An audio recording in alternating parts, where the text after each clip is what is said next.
Yes, yes, everybody, and welcome to High on Homegrown, the cannabis podcast from Percy'sGrowroom.com. I am Macky from the UK, and joining us this week, we have Billy. Hello, also from the UK. We've not been arrested yet, so we're still here. That's right, still here. Still here. It's crazy to think back. A few years ago, we was scared of being arrested because we're growing cannabis, but now it's far more likely that we'll be arrested for the things we say on the internet. Wild. Yes. We also have Brian. What are you saying, Brian? Hey, we're evolving, right? Hey, now you can't say anything bad. Yeah, it's crazy shit, man. I'm excited to be back, guys. This is always fun. Cannabis has been a part of my life since I was probably like 13 years old, so it's been a fun ride. Yeah, it's been a while since you've been on the show, isn't it? Yeah, man, behind the scenes, just really working hard on the businesses and stuff, and nice. Working on the family. That's how it has to be done, bro. You know what I'm saying? Yeah. Fit priorities first, mate. Yeah, Margaret is out there. She's with a friend. She's visiting friends, so she's not able to make it this week, but hopefully back next week. And John is busy with some family stuff that he's dealing with. Hopefully he'll be back next week as well. But, you know, John's on Discord if you want to say hello to him. It's not like he's ran off or anything, so do say hello to John. Send your love his way. You know, Margaret's on Instagram, so drop her a message if you want to speak to her as well. But they both should be back next week. Fingers crossed. Fingers crossed.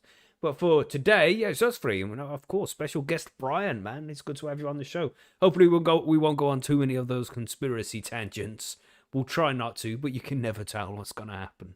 You know what I'm saying?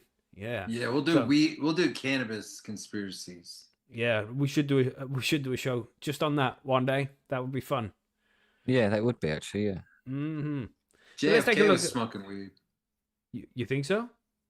Oh yeah, the guy was on all kinds of drugs, man. He had severe back problems. Allegedly. Yeah. That's right. Allegedly. So let's take a look at some of these news articles we're going to be talking about today. We have Meet the Birmingham Lads opening a sanctuary where you can use cannabis without stigma. So yeah, and this is real close to me. This is. I've had a look up on the at the news article here, and I might be able to go and visit this place and see what the fuck is actually going on. So we'll have a look at that when we get to the news story in a little bit. We have some news here, groundbreaking news. Everybody, brace yourselves for this. I don't know if you were all aware, but cannabis extract is found to be effective for lower back pain. Did you know? Oh, wow. Did you know? No. Out of the blue. Yeah, nobody ever really knew about this, you know. Just out of nowhere, all of a sudden, cannabis is good for lower back pain. We also have, Billy's going to tell us about the European Union to establish adult use cannabis pathways for member states. So what does that mean? Like, they're going to be legalizing cannabis basically, in it means they're going to be legalizing cannabis. But it's like it shows a pathway for countries that want to legalize cannabis. right. Here's how to do it. So they set a legal pathway which is sanctioned. So how fucked would that be? We did the whole Brexit thing to leave the European Union, and then they go and fucking everywhere in Europe has got legal weed, and the UK is just sitting here. We can't even have legal memes. You know what I'm saying? Yeah, exactly. Fucked up. Exactly. We also have we can't even talk about anything really. Just stay off the internet now. What does the first official data on Germany's cannabis reform show? So we're going to take a look at that as well. You know, what's the effect of legalizing cannabis in Germany? We're going to take a look at some of those. And we also have a video this week that was shared by Trump. I did share it over on the forum. It was shared over on his Truth Social thing. And it was a very cannabis-friendly video about the... yes, I am recording. Thank you, Red Eye.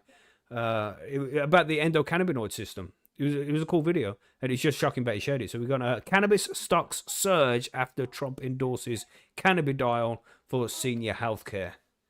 Yeah, so we got quite a few videos. We got quite a few stories to get through today. Yeah, man. And of course some forum news as well. And then we have the grow guides after that too. Yeah, man. So good times. What you smoking on, Billy? What we got? I have this week. I don't fucking know.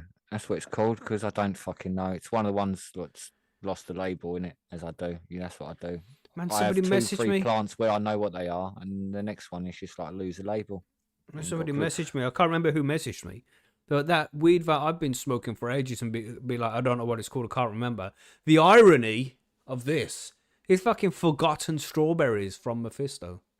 That's Yeah, funny. and I forgot. But obviously, we're on Sober October over on the forum. There's like 12 of us that are participating in Sober October. So we're stopping something. So some people have stopped cannabis.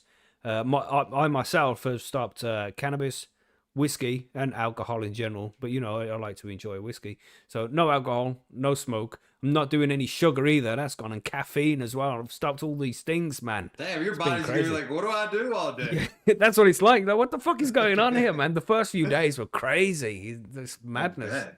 Yeah. Stopping all that at once. Yeah. I like to challenge myself, and there's other guys on the forum who are doing the same. Some people are doing the same as me. Some people are just stopping weed. Some people just stopping alcohol. But yeah, we're all doing some kind of shit. Yeah, man. It's good. What are you saying, Brian? What are you smoking? I'm smoking on champagne, which is the super booth cross with the GMO. Nice. Yeah. Yeah. Didn't Macky's let me got- finish either because I'm smoking hash too. Oh right, yeah, okay. Yeah, I made some hash today, so yeah, as you do. Fresh hash. This is Fresh, nice. Yeah, the super freshy, yeah. and then you can even go like when you do fresh trim or fresh hashy, and then you go to a restaurant. I felt like the whole restaurant can smell you. Yeah, they should do as well. It's a It nice. should be part of the feeling. requirements. Well, it is when I or- go out anyway. When I walk into a shop, I like to have made sure I've smoked just before, so everyone knows. It's like a Jesus. statement. You attention whore. That's what you are, Billy. Yeah, that's what it is. I'm just a It's whore. one of them. It's one of them. Yeah, man. Mm. So anything else to add here? Are we ready to move on to the news already? Are we? Yeah, I think so. Suppose we are then. Yeah, Before we already. go on to more conspiracy shit, then quick. Yeah. Yeah, go, that's go, right. go, Quick. go, go, Let's move on to the go. news before we get ourselves in trouble. Let's go. Yeah.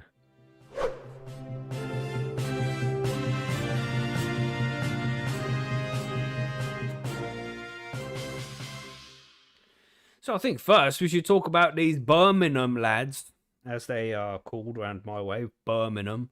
Man's from Birmingham. That's what they say. It's crazy how people speak around here sometimes. But meet the Birmingham lads opening a sanctuary where you can use cannabis without stigma. With more murals of rappers on the walls, grinders on sale, and a distinctive smell in the air, Grams is unlike any other lounge you'll find in Birmingham. And so that's what the place is going to be called, Grams. Right. And obviously, you're not allowed to buy cannabis there because that would be illegal. But buying it, selling it, possessing it, it's all illegal. So I wonder how they're getting around these loopholes. We'll find out, won't we? A dozen childhood friends who once drank, used drugs, and engaged in quote unquote disgusting behavior while under the influence are set to open a new lounge in Birmingham's coolest neighborhood where visitors can use medical cannabis without stigma. Now, I know the neighborhood they're talking about, it's not the coolest neighborhood. It's not. All right? Just saying. It's an all right place, but yeah, it's definitely not the coolest. It's a bit of a dive, really. Anyway, Grams is set to open on November 1st. A lounge with Luke Littler dartboards, a slick pool table, a stage for live performances, games, food, coffee, and equipment that allows those with prescriptions to use their cannabis medication. How fucking cool is that? You know what I mean? It sounds nice, man.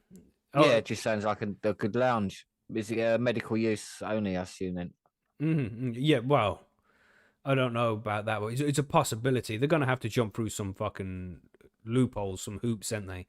You know? Yeah. The members' lounge at Wharfside Leisure Complex on Lifford Lane. And just so you know, there's also a tip, a rubbish disposal tip on Lifford Lane. That's how much of a cool area it is. Will be a sanctuary for holistic healing and cannabis-based wellness when it opens, with support staff and signposting for those who may be struggling with drug and alcohol addictions, while also acting as a chill venue in which to build community. And it's all good, man. I like the sound of all of this.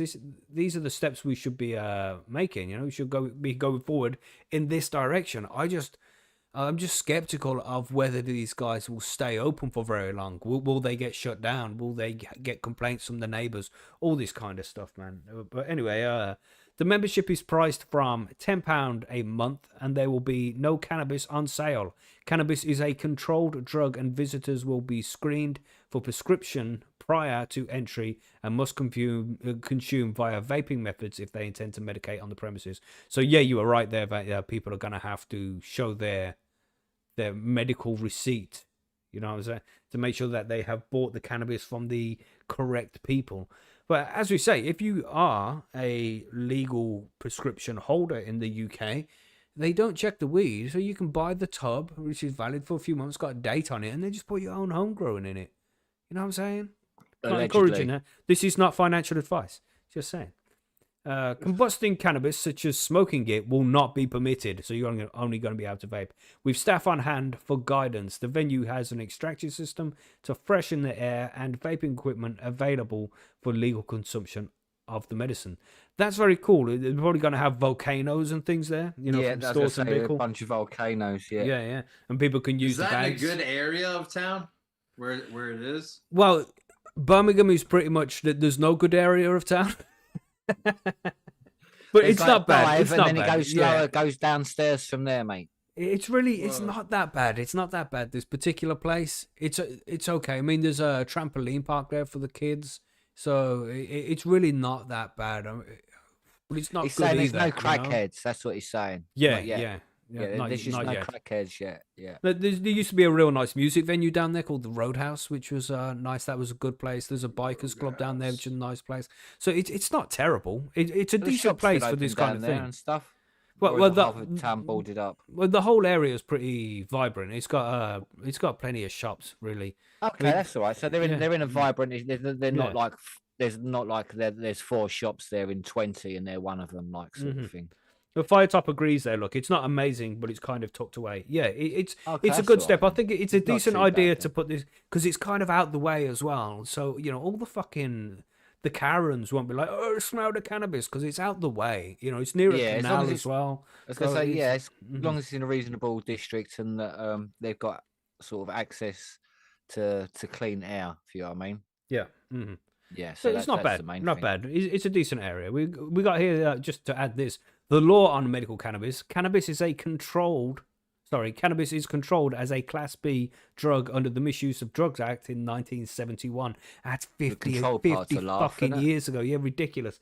It's illegal to possess, produce, supply, import, or export cannabis in the UK. In November 2018, regulations were updated to allow cannabis-based medicines to be prescribed to patients by specialist doctors. Ridiculous. Anyway, that's what they say about the law. Pharmaceutical companies to grow and sell weed. So if you buy it from the right people, you're okay. You can have it if you bought it from our mates, but you can't have it if you bought it from your mates.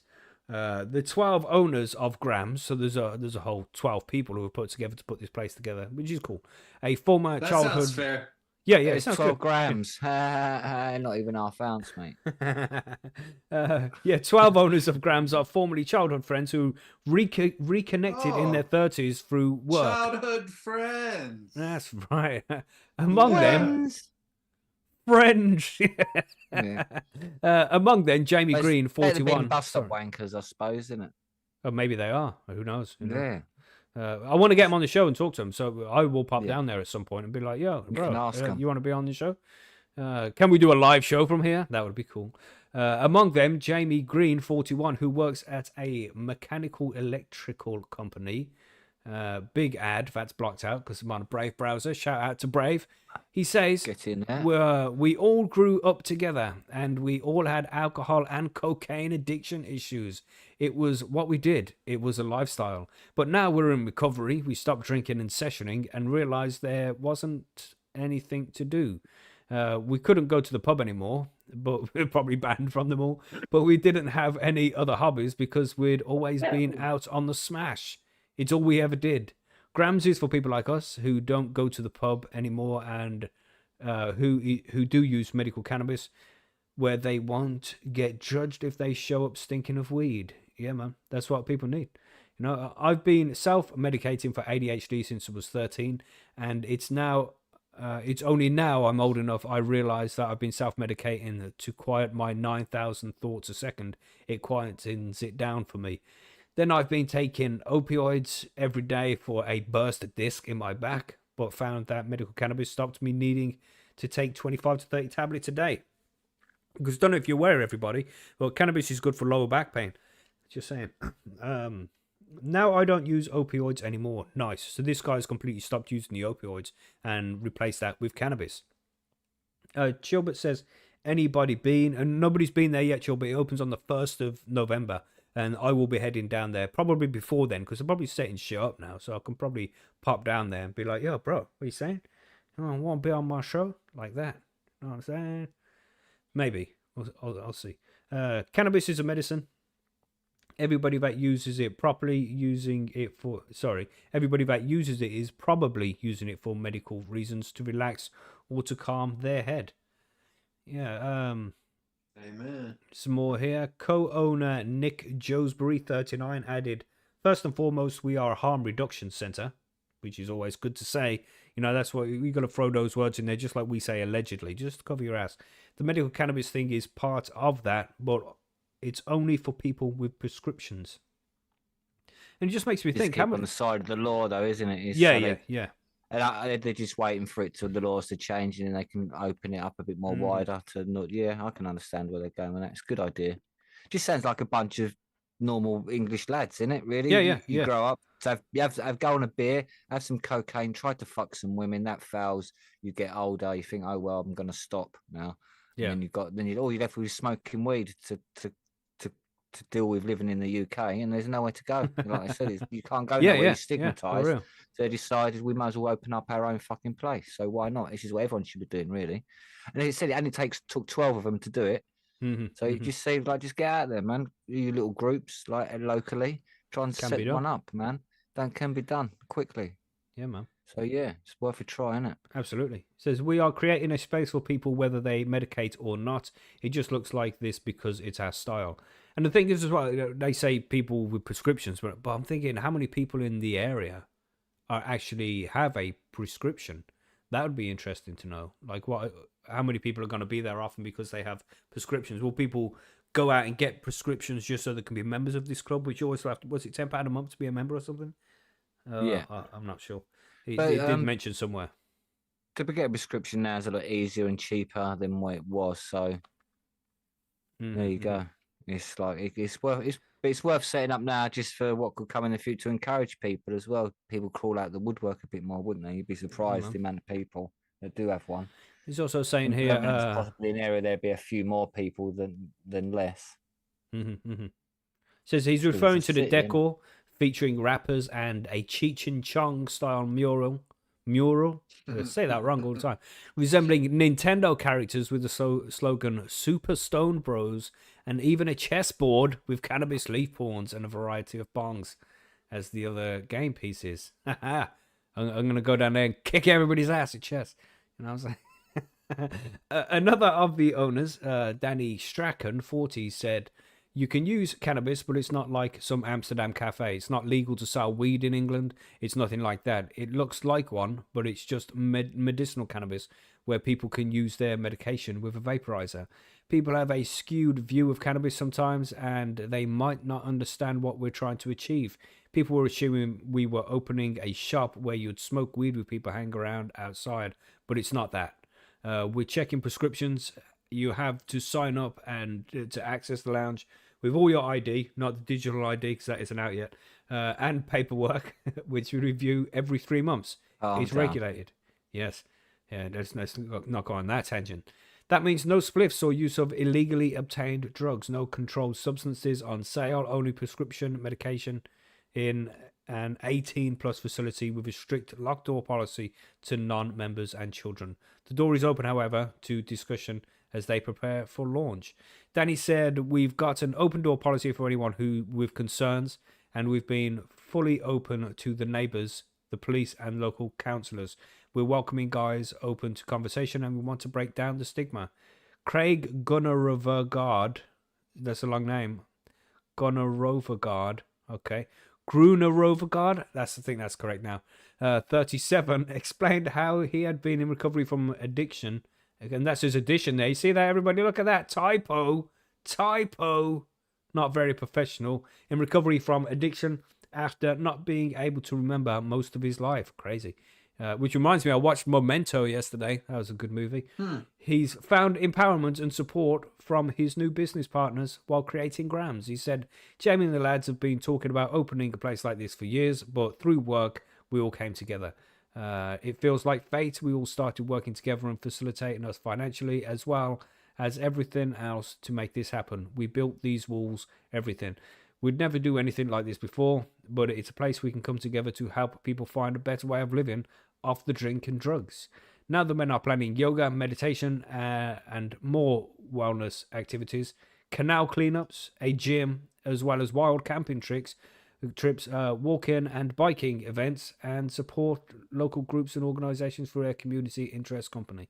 It all sounds very nice, man. And there's more to this article. It goes on for a while. I think we've heard enough. But I want to try and get these guys on the show. So yeah, I'll let you know. I just went to the next article. The cannabis extracts is from New Scientist, and the fucking they want all my information. They won't let me see it for free. The motherfuckers. Is that you reading that one, Billy, or is that mine? Shit, that's me. I think it's probably yours, mate. Yeah, I'm gonna have to find another link for that one because I can't read it. I could earlier, but you've reached your article limit. Oh, bastards. Just VPN it, mate. Oh, yeah, I'll try that. But anyway, yeah, so all good news there, man. As I say, this place is reasonably close to me. It won't take me long to get there. So I will go and check it out at some point, see if we can get these guys on the show. And yeah, just, I don't know, see what they're saying, see how you can get involved. And I hope it goes well for them. We need more things like this.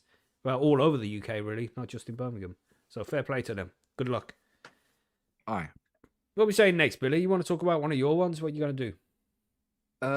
Yeah, I'll talk about the European one then, the established adult cannabis pathways. Do it, lady. Do it, lady. So, with increasing numbers of countries embracing cannabis, the European Union is launching a toolkit to help national policymakers frame their adult use legislation. So, in doing so, it is aligning with the continent's changing cannabis landscape, as obviously Germany, the Netherlands, Malta, Chechnya, Luxembourg, and non-EU neighbour Switzerland also develop their own recreational cannabis infrastructures. It's also in tune with the acknowledgement by the United Nations bodies that punitive prohibition has failed, and it needs to be replaced with a harm reduction approach of drug control.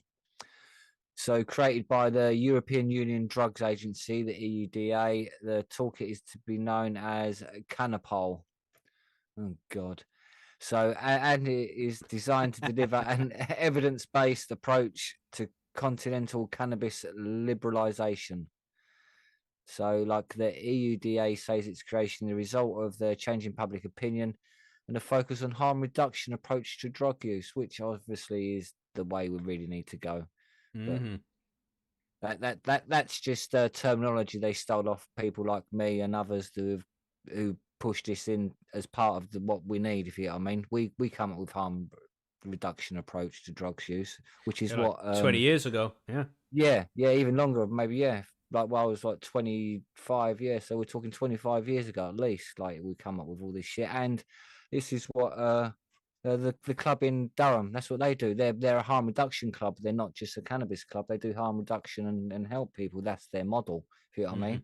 That's what the cannabis club models are. They're harm reductions. This is how we come about in the first place. So again, they're stealing what the legacy market create to push their own shit. But still, here we go after that rant. The development has been well welcomed by Michel Grief, Managing Director of the German Cannabis Business Association, the BVCW. He told the Business of Cannabis, the Cannapol project makes a careful step in the right direction for European cannabis regulation, while drug policy is sensitive matter traditionally reserved to the national regulatory autonomy of member states. The EU is supporting national efforts through data collection, capacity building, best practice identification, as well as cooperation and information exchanges. So basically just massive data sharing. The Cannapol project therefore provides a great opportunity to shape evidence-based policy making in collaboration between regulators, researchers and other market and civil society participants. He did go on to say that the EUDA's limited competence in the wider EU bureaucracy means Canopol could be viewed as a promising box-ticking exercise. He added, it does represent a component of evidence-based policy making, which is in line with the accelerating regulatory developments of the EU level. So the EUDA has so far been given little indication of the shape of the evolving project. It is response to the business of cannabis. It stated that it will examine the pros and cons of both homegrown and retail markets, which is important that they're looking into the homegrown side of things. That's the main thing here, really. So the adult use, non-medical, spawned from the European Monitoring Centre of Drugs Addiction. The EUDA was launched last year with an increased budget and remit. It launched Canopol in June, and a 2-day meeting with experts from the EU member states, and appointed their partners Project Rand Europe and Trimbos Institute. So that looks like it might be a German institute because it's got a double UT at the end. So during the first year at the 3-year project, these partners will undertake a data gathering exercise with the EUDA. Will involve approaching some 50 individuals or organizations across 10 to 12 countries to understand the pragmatics of assisting future policy implementation. They're just going to collect a load of data to see what's working and what's not working by the seams of it, if you know what I mean. So they create, can only attempt to create a harmonized and evidence-led framework for cannabis reform across Europe. They want Canopol to be effective, but it must reflect the realities of the cannabis sector. So far, the engagement process has been vague, despite repeated offers from industry to contribute insights. There has been little clarity on who is being consulted or how stakeholder feedback will be integrated into the toolkit. So it's just they ain't got a clue what they're doing in a minute. In other words, they've got like a small outline of collecting data to maybe change the laws in a regulatory manner. But it also could be seen like, oh, we could delay it because it's something to point at. Oh, we're doing this like study for 3 years to see how to change the laws, to then not change the laws. Yeah. You know what I mean? Whatever's best for them, innit? That's how it works. Yeah. It seems like it could be something good, but it's just too slow, isn't it? Not enough. So yeah, that's basically the gist of it. They want to look at how they can implement. So if an EU member wants to change their law, they can then just look at this remit and then go, oh, we want to change the laws.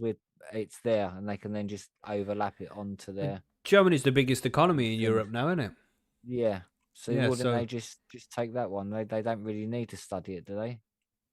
It's fucking stupid. I think it's their move of being like, yeah, we're gonna take over here. We're gonna start selling cannabis all over Europe. Yeah, maybe so. Maybe. How long do you think it'll take? Well, they're saying 3-year framework. So, but then at the end of that 3 years, they could just then implement it across the entire EU. Mm-hmm. See what I mean? And just say, yeah, Germany's worked. Everyone gets the same laws as Germany. Whack. But what's it like for you, Brian, to hear shit like this? Europe is so far behind the USA when it comes to the cannabis laws here. It must be crazy to just listen to us talk about this shit and it's not done yet, you know? Yeah, and Billy brings up a good point. Like the delay kind of thing, where they just act like they're taking action and doing all this research and that kind of stuff.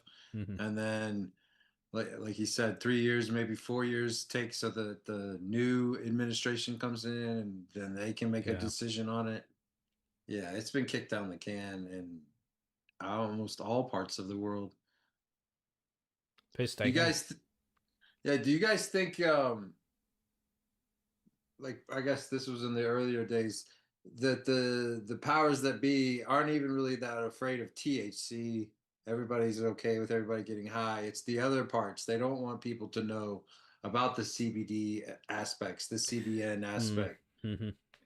Yeah, they don't like the medical side of it, right, at all, because they know it's just going to destroy a lot of their money. Yeah. Look at that guy. The genie. Look at the guy we spoke about in the first article there, who said that he doesn't use opioids anymore. He just uses medicinal cannabis. Imagine if you could grow that shit at home.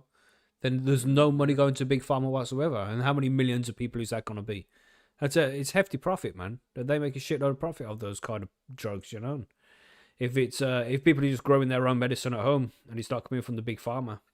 See, the problem I have with that is I don't think big pharma understand how many people just won't grow cannabis, even if they can.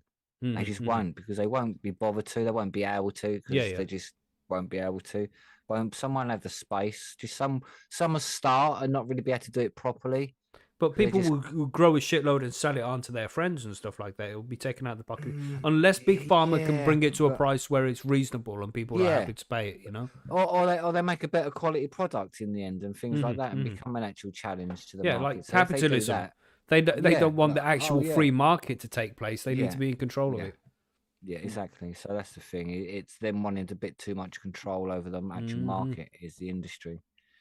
So that's what delays everything. Them trying to keep their fingers allegedly in it all. Allegedly, that's right. But it does feel like it is that way, doesn't it? Like, because there's no other reason. There's no other reason. But feelings don't count, mate. We know that. Your feelings don't count. Don't mean shit, mate. Fuck how you feel.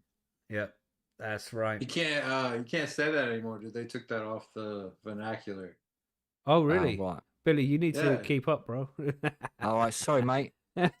Feelings do matter. I stopped being a retard. Feelings do matter about certain things, not about the facts. That's right.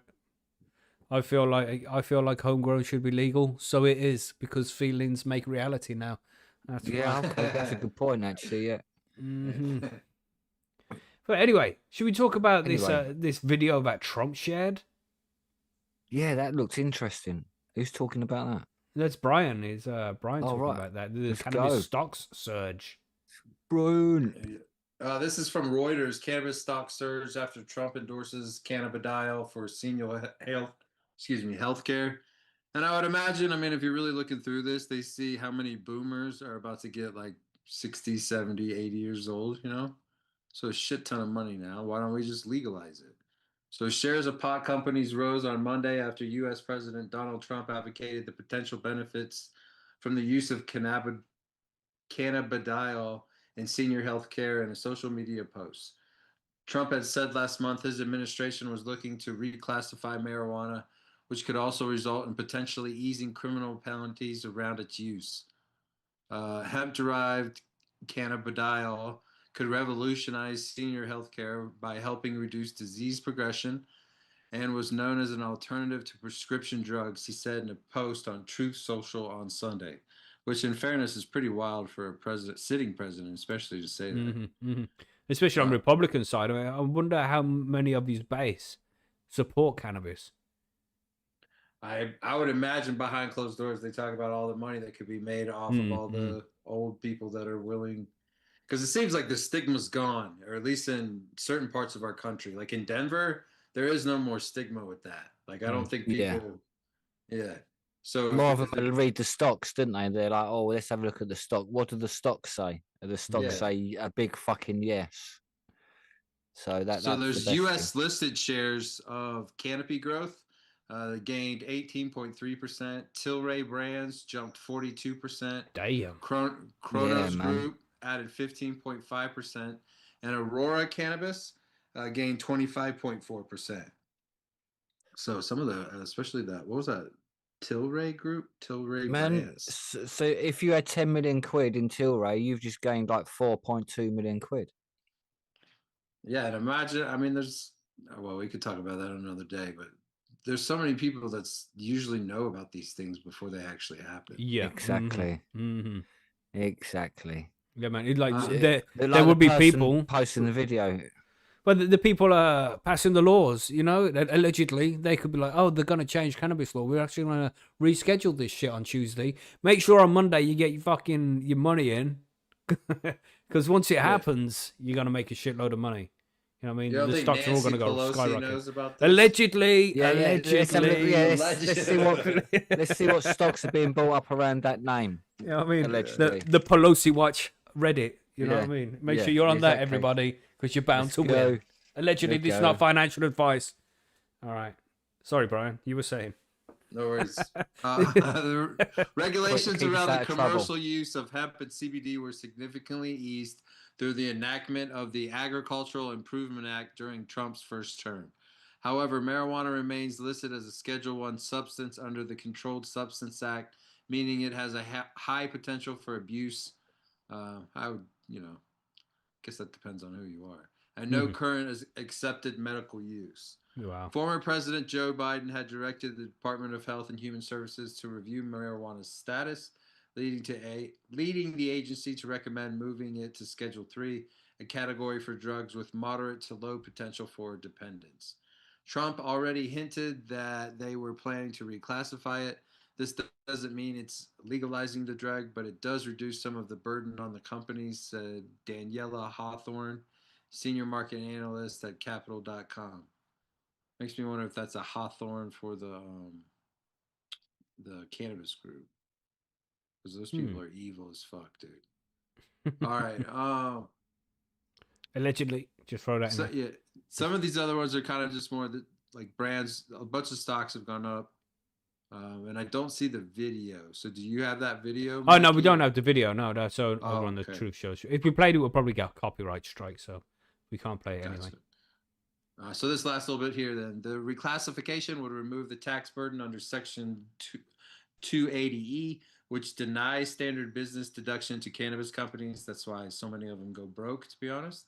If the tax barrier is resolved, it could pave the way for more cannabis companies to list on U.S. stock exchanges and attract interest from institutional investors. Reclassifying marijuana also represents a first step toward narrowing the chasm between state and federal cannabis laws. The drug is legal in some form in nearly 40 states. Damn. So I don't know how it would really work, especially when you're talking about the little club thing that's about to open up. But Pink Pony Club. yeah, when you can't put your funds into a bank account, it makes it to where there's these certain places around town where intelligent thieves realize that this place usually has like thousands to $10,000s of dollars each and every day, and it makes it very dangerous, just because of the way that the laws are here in America. Yeah. Like if your dispensary is booming, that's a double-edged sword with a lot of that. And like if it's over a bank holiday weekend or something, and so a long weekend, then over a weekend an extra, let's say you got the Monday off or something like that, then there's going to be a lot of cash just stored up on the premises. Like the wild, wild west out there, it is. Yeah, madness, man. So that needs to change, and of course the studies as well. They can't do the studies when it's Schedule 1. When it drops down to Schedule 3, they'll be able to do the studies. So it'll be a good move, I think. But some people think that it won't be as well. There's a whole... should it be rescheduled, decriminalized, fully legalized? There's different levels of debate to say which one would be the best. But I don't know. A step forward is a step forward, isn't it? Everyone have a Jet 2 holiday weekend with their weed. That's right. Yeah. But nothing beats a Jet 2 holiday. And you could save £200 for a family of 4. That's £50. What's the line again? I can't remember the line specifically. It's something like that. We sponsored Darwin now. Yeah. Is that where we get our private jet from? I think YouTube is sponsored by Jet 2 Holiday. The amount of times to see that fucking song around the place. Jeez. It's everywhere, man. And that Pink Pony Club song. That private jet, it's like Jet 2 Holiday ain't really a private jet though, is it, mate? It's like, look what sort of people you're going to get on it. Yeah. Like Standing room only. Yeah, standing room only. Wear a seatbelt if you're lucky. Yeah, man. But cool. Go and check out the video, everybody. If you just just go and check out. Well, I probably wouldn't recommend go and check out Trump's Truth Social because he posts on there a lot, and you'd have to scroll for ages to find that video. But if you did a Google search for like Trump cannabis video, I'm sure you'll be able to find it and have a look at it. Just a few minutes long, and essentially it's just explaining to people who don't know that there's an endocannabinoid system that's very important to the function of the body, and most people don't even know that shit exists. So the video explains that, and then goes on to explain how cannabis and CBD can really work well. So I got distracted there. Viking says, you can save £50 per person. That's a saving of £200 for a family of 4. Thank you, Viking. Thank you. Yes. Jet to Trust him to holiday. know. Check in the But he post. goes on them holidays. Yeah, I bet he does. Fucking, I think he's got fucking shares in the company the amount of time he shares the fucking song. Jesus. But yeah, man, check out that video. Very interesting. And like Brian said, it's interesting for a sitting president to share a video like that. Makes you wonder what's going to happen next. And for him to talk shit on Tylenol the way that he did. Oh no, yeah. Out of character for his president. Allegedly. Let's just throw that in there. Because otherwise we could go on quite a rant about the whole Tylenol thing. That was very interesting. It was a very interesting week of news. Calm down. That's Calm right. down. Thank you, Wrong Billy. show. We'll Wrong move on. show. We'll Move on quickly Right, before the flags appear. Speaking of painkillers, I was just trying to segue smoothly on to the next, Oh, there you next go. article, Billy. There you go. Yeah, speaking of painkillers, we have Health Rounds. I found an article that doesn't have a paywall. Thank you to Reuters or Reuters. Thank you to these guys. Yeah, Reuters. I think I had it right, didn't I? Cannabis drug, Reuters, superior. mate. Reuters. Reuters. Routers. Reuters. I like routers. Reuters. Yeah. Let's do Reuters. Yeah, Health Rounds. Cannabis drug, superior to opioids for lower back pain. That's crazy to see. Superior, so it works better and there's less risk. That's And crazy. just works better, mate. It's fucking superior to it. Yeah, much superior. October 3rd, Reuters. This is an excerpt of the Health Rounds newsletter, which where we present latest medical studies on Tuesdays and Thursdays. That's when we do interviews. Wow. To receive the full newsletter in your inbox for free sign up here. Yeah, so you can sign up to their newsletter. An experimental cannabis-derived medication was safer and more effective than placebo and opioids for treating chronic lower back pain in 2 late-stage trials, researchers said. Treatment with VER01, an extract from cannabis sativa, DKJ127L, being developed by Munich-based Vertanical, also improved pain-related sleep disturbances along with patients' physical function and quality of life, according to separate reports of the trials. VER01 could transform how we care for patients with chronic lower back pain, Dr. Charles Argoff of Albany Medical College, who co-authored one of the reports, said in a statement. The results of the phase 3 studies bring hope to millions living with chronic pain that, if approved, VER01 could deliver effective pain relief while addressing key safety challenges of current therapies, said Argoff. A past president of the American Academy of Pain Medicine. In one randomized trial of 820 patients with chronic low back pain, improvements were seen with VER01 compared with placebo after 12 weeks and were sustained over 12 months of treatment. The VER01 group reported nearly 3-point decrease in pain on a 10-point scale on average, researchers report in Nature. The VER group also reported significantly greater improvements in sleep quality and physical function compared with the placebo group, researchers said. A second phase 3 study, published in Pain and Therapy, compared Botanical's cannabis drug with opioids in 384 patients with chronic low back pain. Along with superior pain controls, patients received VER01 reported less constipation, less laxative use, and better sleep than patients taking opioids. In both trials, pain reduction with VER01, I'll call it VER now, I won't keep saying VER, was particularly pronounced in patients with severe pain or pain from nerve disorder, the researchers said. Cysteine-rich diet may heal damaged intestines. I think that's a different article now.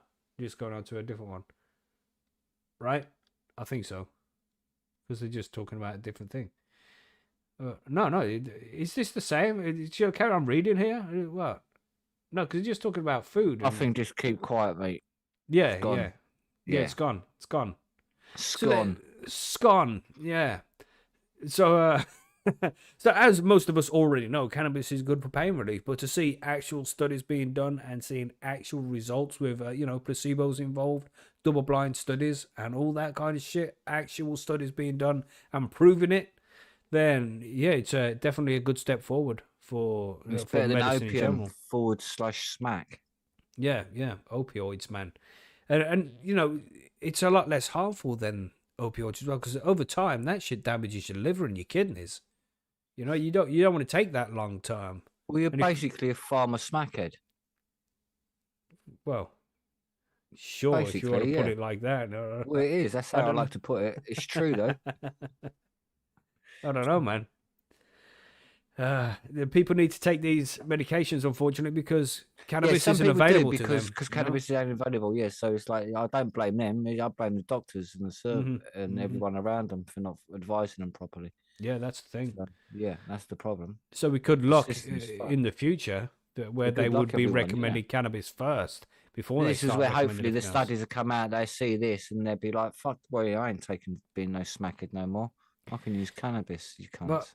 I've said it Mm. many times before, man. Imagine Bitch. if these studies get done, and like we briefly mentioned earlier, these studies get done and they realize that cannabis is actually the best for all of these different ailments which they feed pills to us for instead. And people better fucking. You got to be careful what you say on YouTube Oxycotin's nowadays. fucking But the shoved shit down that they everyone's fucking throats. fed us and they prevented us from having cannabis when cannabis was the best of all the medicines all this time. Disgusting. People should be sent to prison for restricting it from us the way that they have. And Luckily, the you have to have propaganda. taken at least 2 other drugs before you can take cannabis. Yeah. When it should be the Like, what first the fuck? every time. Ridiculous. You've man. got to try and take 2 killer drugs before you can have the safe one. Yeah. Well, what's your thoughts on this, Brian? Fucking spastics. Sitting quietly there.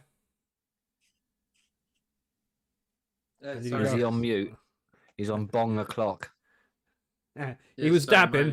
He was getting his pain relief. No, my wife, I think, is making me chili. Oh, nice. Nice. Man, my wife cooked curry today, and it was ridiculously spicy. She cooked two. She cooked one for the kids, which was not very spicy. And then she's cooked some for me and her. And it was, and I can handle spice, but this shit, Jesus, it was like 2 scoops. I've had 2 forks of this curry, and my mouth's burning. And I'm sitting there like making all these I'm noises. sitting at a kid's table. Fuck that. That's what I said. I want the kids one next time. Then my son's sitting there. He's like, "What are you making all that noise?" I thought you was the king of spice. Trying to take the piss out of me. I'm like, "Oh yeah, try this. Take 2 fucking spoons of that." And he did, thinking he's fucking bad man. Look at me. I can handle the curry. It's not even spicy, Dad. Scoop, scoop. And then he's crying. He's not really crying, but he's like, he's water, rolling about on water. the floor. Yeah. Water's the worst thing to have. You have yogurt or milk. Neutralizes it much better. Mm-hmm. That's why they give you But yogurt anyway, dips in curry houses. Yeah, I love chili as well. The missus makes great chili. Yeah. What are you saying, Brian? You're going to share some of that? What Fritos? What's that? Chili. It makes a chili pie. Oh, I don't know. I'd have to ask the wife. So I don't cook. That sounds a bit American to us. That's some white trash shit right there, boy. Yeah, There's some white Fritos, trash American like shit, Freddo is it? bars. What the? Like the Frito chips, like the corn chips. All right, okay, yeah, I know what you mean. Right. Yeah. Oh, don't put it in there. Scoop though. Scoop some of the chili out and crunch on that. Yeah. You know what I'm saying? Do it, man. On a Sunday. Chili's the shit. I'm saying chili with jack of potatoes. You know, some jack of potatoes with some chili and some cheese. Yeah. Yeah, get your white trash on, man. Yeah, sorry, everybody. Did the whole video go Bit of silent a for everybody tangent else? there. Yeah, sorry, a bit of a tangent. Yeah, what was you saying about this, Brian? We were saying about the pain relief and just went on a quick tangent there. What are you saying, Brian? I definitely think I personally will sometimes have like toothache and stuff, and I've always noticed that cannabis solves that, especially if you do it in higher doses with edibles. I would imagine RSO will start to become a thing all over the world, and from that point of view, I think it's a danger to the status quo, because if you can make RSO at your house, and really just take a grain of rice of it at first, one or two methods, and now you don't necessarily have to take the opioids for the lower back pain anymore. You're taking basically a rice full in the morning, and for severe back pain, a rice full in the evening. And I don't know if have you ever taken RSO? Yeah, Billy takes it every day, don't you, Yeah, Billy? I take it every day, mate. Oh, my bad, bud. Yeah, so if you really want to talk about medicine and something that would be disruptive, it's RSO, in my opinion. Yeah, Like, totally. you can Yeah, I agree smoke with it that. all you want. Yeah. 100%. Well, but I do think though, because it is quite difficult to grow enough to then produce enough to really. So I think that's where the pharma companies have come better, because they're able to grow in larger quantities and make larger quantities for cheaper than what most people could with the RSO side of things. Yeah. Also because I think in future a lot of people will have like a 5% THC, 5% CBD type plants a lot more. If you know what I mean, that'd be more common because they won't want to get super fucking high, and you're going You for can just get a the medical balanced side amount of of things. cannabinoids as well.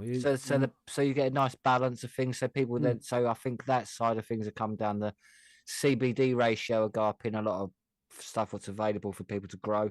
It won't just be like 24% THC, like 0.1% CBD. There'll be more ratios involved in the future, I think, especially with the oils.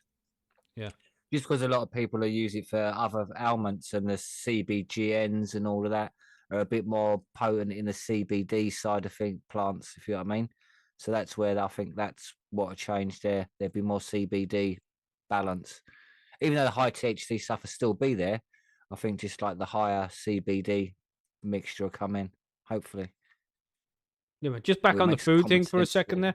there, because Viking just said, garlic bread might do homemade lasagna tonight. Remember when we was in the fucking Discord, we were talking to John, and he was making lasagna, and we were talking about the white sauce that you put in the lasagna. He was like, what white sauce?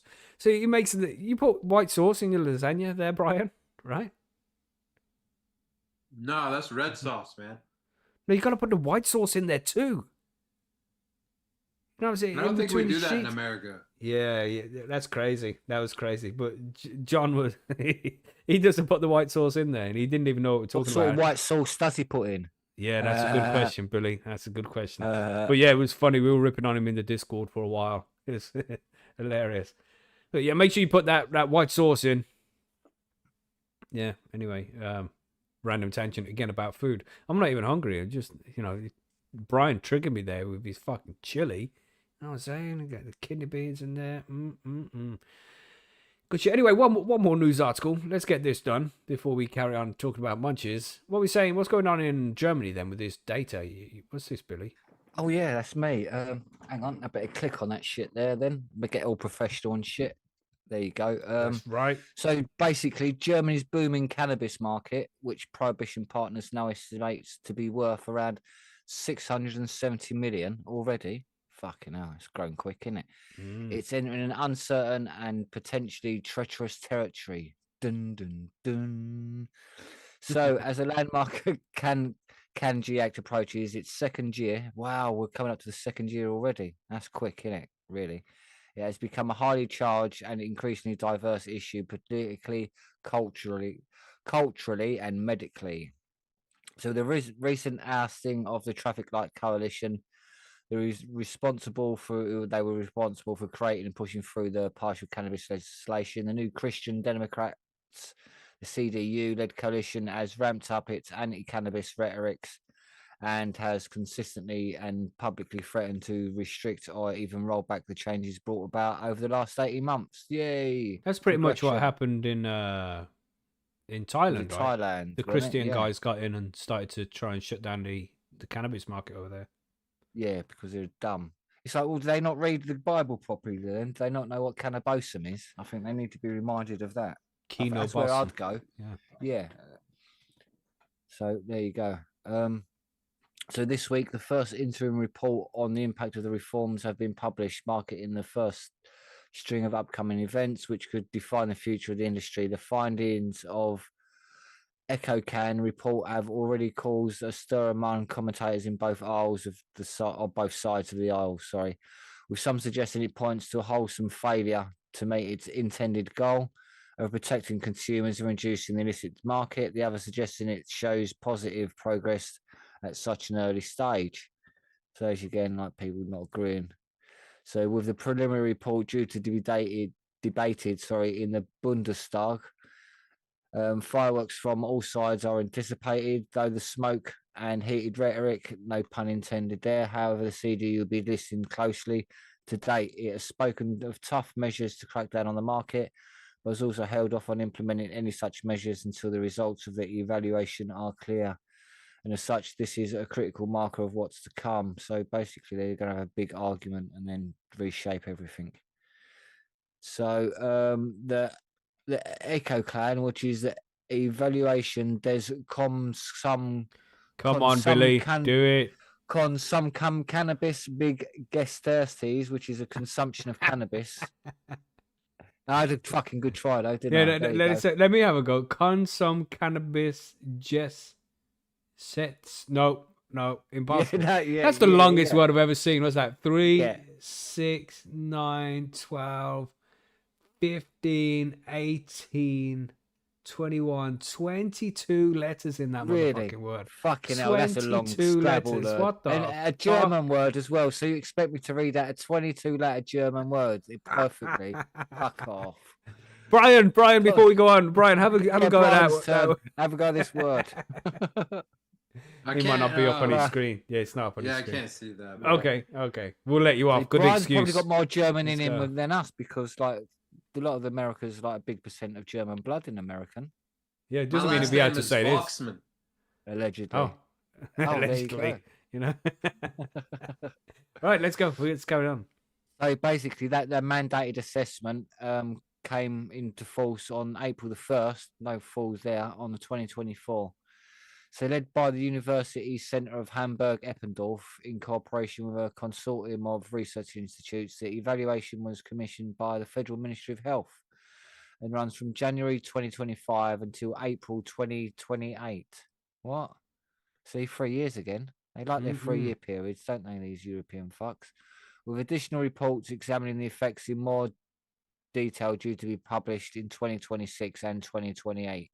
So just another 2-year study over the 3-year period. Yeah. So notably, EcoCan is looking specifically at the CanG reforms, which it dealt with the private cultivation of cannabis by adults, communal, non-commercial cultivation for personal consumption across the associations, or cultivation associations, as they call them. But they're just associations, really. So its evaluation, therefore, focuses on the non-medical cannabis market. For the report notes, some overlap where patients obtain cannabis via prescriptions. Key areas of the investigation include patterns of use, the perceived availability, cannabis-related health incidents,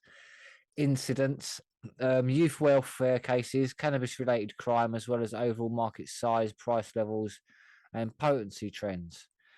As we reported in July, the government has published proposals looking to restrict the online prescriptions in the medical cannabis market, among other measures aimed at curbing the runaway cannabis sector. And it goes on and on and on, which I ain't going to go on about because we're getting on and I'm getting on. But again, it seems that they're just going to be collecting loads of data again for over the next 3-year period and then deciding whether they're just going to abolish it all because it ain't worked. Wow. Or do a few changes. So yeah, it's just again more study. Talk. So it's like they've got something to point out to say why they haven't done nothing. Oh, we're looking at it here. It's something to look at. The whole documentation there, it's really fucking long with loads of 199 pages. Yeah. So I don't want to read nothing out of that. It's so like fuck that. Crazy, man.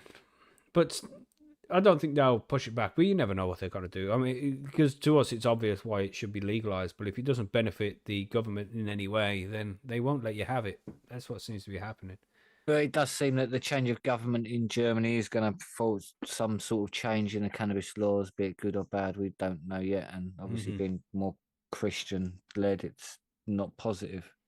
So again, like, EU could do their job of fucking shit up for everyone. Allegedly. So, good news, bad news? I don't know. We'll see, innit? You just got to have to wait and see. maybe in 3 years' time it'll be legal across the whole lot of Europe.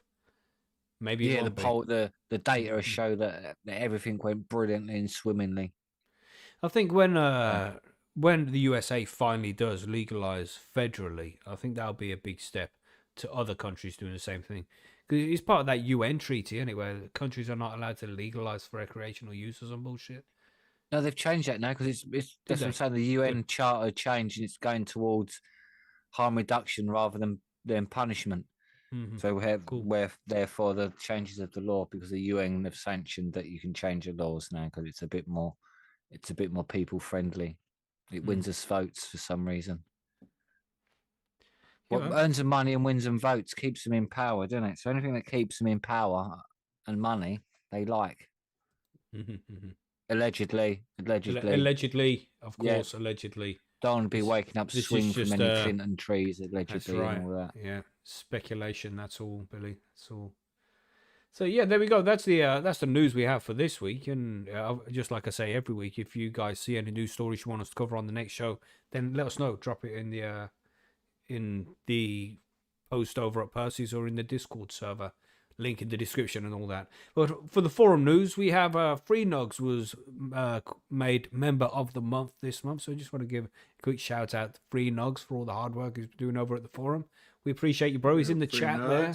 Yeah, congratulations. He got a nice bling added to the member of the month Hall of Fame and all that. And we also have Viking won Plant of the Month, and I think that's his second Plants of the Month win. So congratulations to Improper Weed Viking, who's also in the chat as well. So congratulations to you. For the interviews this week on Tuesday with a CH, Tuesday, Governor. You know what I'm saying? We have Brandon Rust coming to join us. He's going to talk about, his whole story. He's going to tell us his story, man. It's going to be an interesting one. He's got lots of things to tell us. So we also have Breeder Steve coming in on Thursday as well. So some good interviews coming up this week. Yeah. Breeder Steve coming to join us. Let us know what's going on in Thailand and what happened with all of that shit. So yes, lots going on. Some good interviews. Some good shit going on over at the forum as well. So yeah, get involved, But are we ready to go to the smoke break now? Oh yeah. I'm already smoking, so I'm there, mate. Let's do it. Smoke break. And for me, it's just air break, Yeah. Just air break. Oxygen break. Just take a breather. It's lame. But it does make you appreciate things a little bit more. Nah, and then when you smoke again, it's going to feel great. You're like, oh, yeah. Yeah, well, I don't smoke a lot anyway. So when I do smoke, my tolerance is reasonably low. I get nicely hits off just a couple of hits of the mighty, so... You only need a couple of hits off of Macky to get him laid. That's right. Proper easy. He's proper easy, he is. Don't even have to take him out for dinner and shit. No, it's best not to, really. I like to have a nap after dinner. Oh, right. It's no fucking good, is it? No. Delicious. What's some of that? They'd be wanting you to get their head down in a different way, wouldn't they? Jesus, Billy. Jesus. What's wrong with you, man? Gosh. Shots of water. Yeah, I've got my pint glass here, which usually has my OJ beer in, and it's got water in it because I've also cut out sugar. So it's not like I can have anything nice to drink. Everything's got fucking sugar in it. It's ridiculous. Water, mate. We can at least get some strawberry water or some some LaCroix. Yeah. What's LaCroix or something? You can't even have Earl Grey tea because it's caffeine, isn't it? It's like a middle class white lady water. It's wonderful. All right. Spritzard. No, I wouldn't do that. Normal water is fine. I just drink normal water for a month. But damn, I'm looking forward to it. The missus says to me the other day, she's like, "Oh, would you mind if I had some whiskey?" I'm like, "What you on about? There's no whiskey in the house." She looks at me like, "Yes, there is." I'm like, "Fuck." So there's whiskey somewhere. I just can't have it. Damn. And yeah, just so everybody knows, so I should have said that in the news. We usually do the Patreon session on the last Friday of the month, and this month that's on the 31st, which is Halloween. And we're all abstaining from all of this shit, so we can't have a session and just sit there not high and drunk. Okay, you know what I mean? Yeah. Yeah, mate. I'm not. But there's too many of us. You know what I mean? You can all sit there and listen to me being smashed, and you can that sounds like fucking fun. Or we Yeah. just start it at 12 o'clock UK time, and then technically everyone can Nah, start that again. doesn't count. The next day, when I get out of bed, is the next day, not 12 o'clock Saturday. midnight. Saturday. Yeah. So we're moving the session forward a day. We're gonna do the on the first. On the first. You mean on back a the- day, not forward? Yeah, forward a day. No, back. If it goes Let's- forwards, it means it's coming towards you. No, it's if you're going back a day, it's gonna be the 30th, not the Oh, 31st. fight. No, mate. He's coming forward. Yeah. He's going forward. We're gonna move it forward a day. Is that how Yeah, is it so backwards a that's- day? Hey, you guys should fight about this. Yeah, we're but gonna. Yeah, that's we're it. gonna, I'm yeah. gonna put a poll up. Yeah, Is put a Billy poll up. correct? And everyone's gonna be like, "Fuck no! What's wrong with this guy?" But it's of course he's not moving the day back, because if you're moving the day back, it's gonna be the day before. You know what I'm saying, Brian? Right? I think I'm more with Billy on this one, to be honest. What? Nah. What? Nah. This makes no sense. Do a poll. Put up a poll. Do a poll. But how We do like we to do even poll. how do I Poll. even Like word a stroking a poll poll. like that? How do you word it? Stroke a poll. Let me go in here. Yes. Is Billy right or is Macky right? Start a poll. Stroke two There you go. polls. See what Yeah. happens. Yeah. Moving it from 31st to the 1st is Just moving it forward moving or back. it forward or backward. Yeah, I think that'll do. That's the Back. Yeah. And right. the two answers is forward and back. Forward and My neck. My Backward. back. let's go. This is a complicated one, everybody. Yep. Read the question first. Moving it from 31st to the 1st is moving it forward or backwards. Forward or backwards. How is it backwards? What are you fucking talking about? Yeah, it's definitely not backwards. Forward 67% now. That's right. I think just Billy was the first vote or something. Wow. This is 50-50. That's crazy. Wow. And we had 6 votes. Yeah, keep voting, everybody. It's definitely forwards. Yeah, because if you're moving it backwards, you're bringing it closer to you. Right? You're putting it back. No, It's you- back. The further back it is, the further away it is. So it's away. The one is away, isn't So it? that's So it's moving back it one, further it's not away for- from you, so you're pushing it forward. No, you're putting it back. That's- No, how does you're that moving it work, forward, man? It's coming towards you. It's more forward. That logic is Towards broken. you. Your logic is broken. No, mate. That's crazy. I want to bring my meeting forward from the 31st to the 30th. I want to move Right. it back from the 31st to the 1st. Bingo. There you No. go. No, it's Yeah. definitely.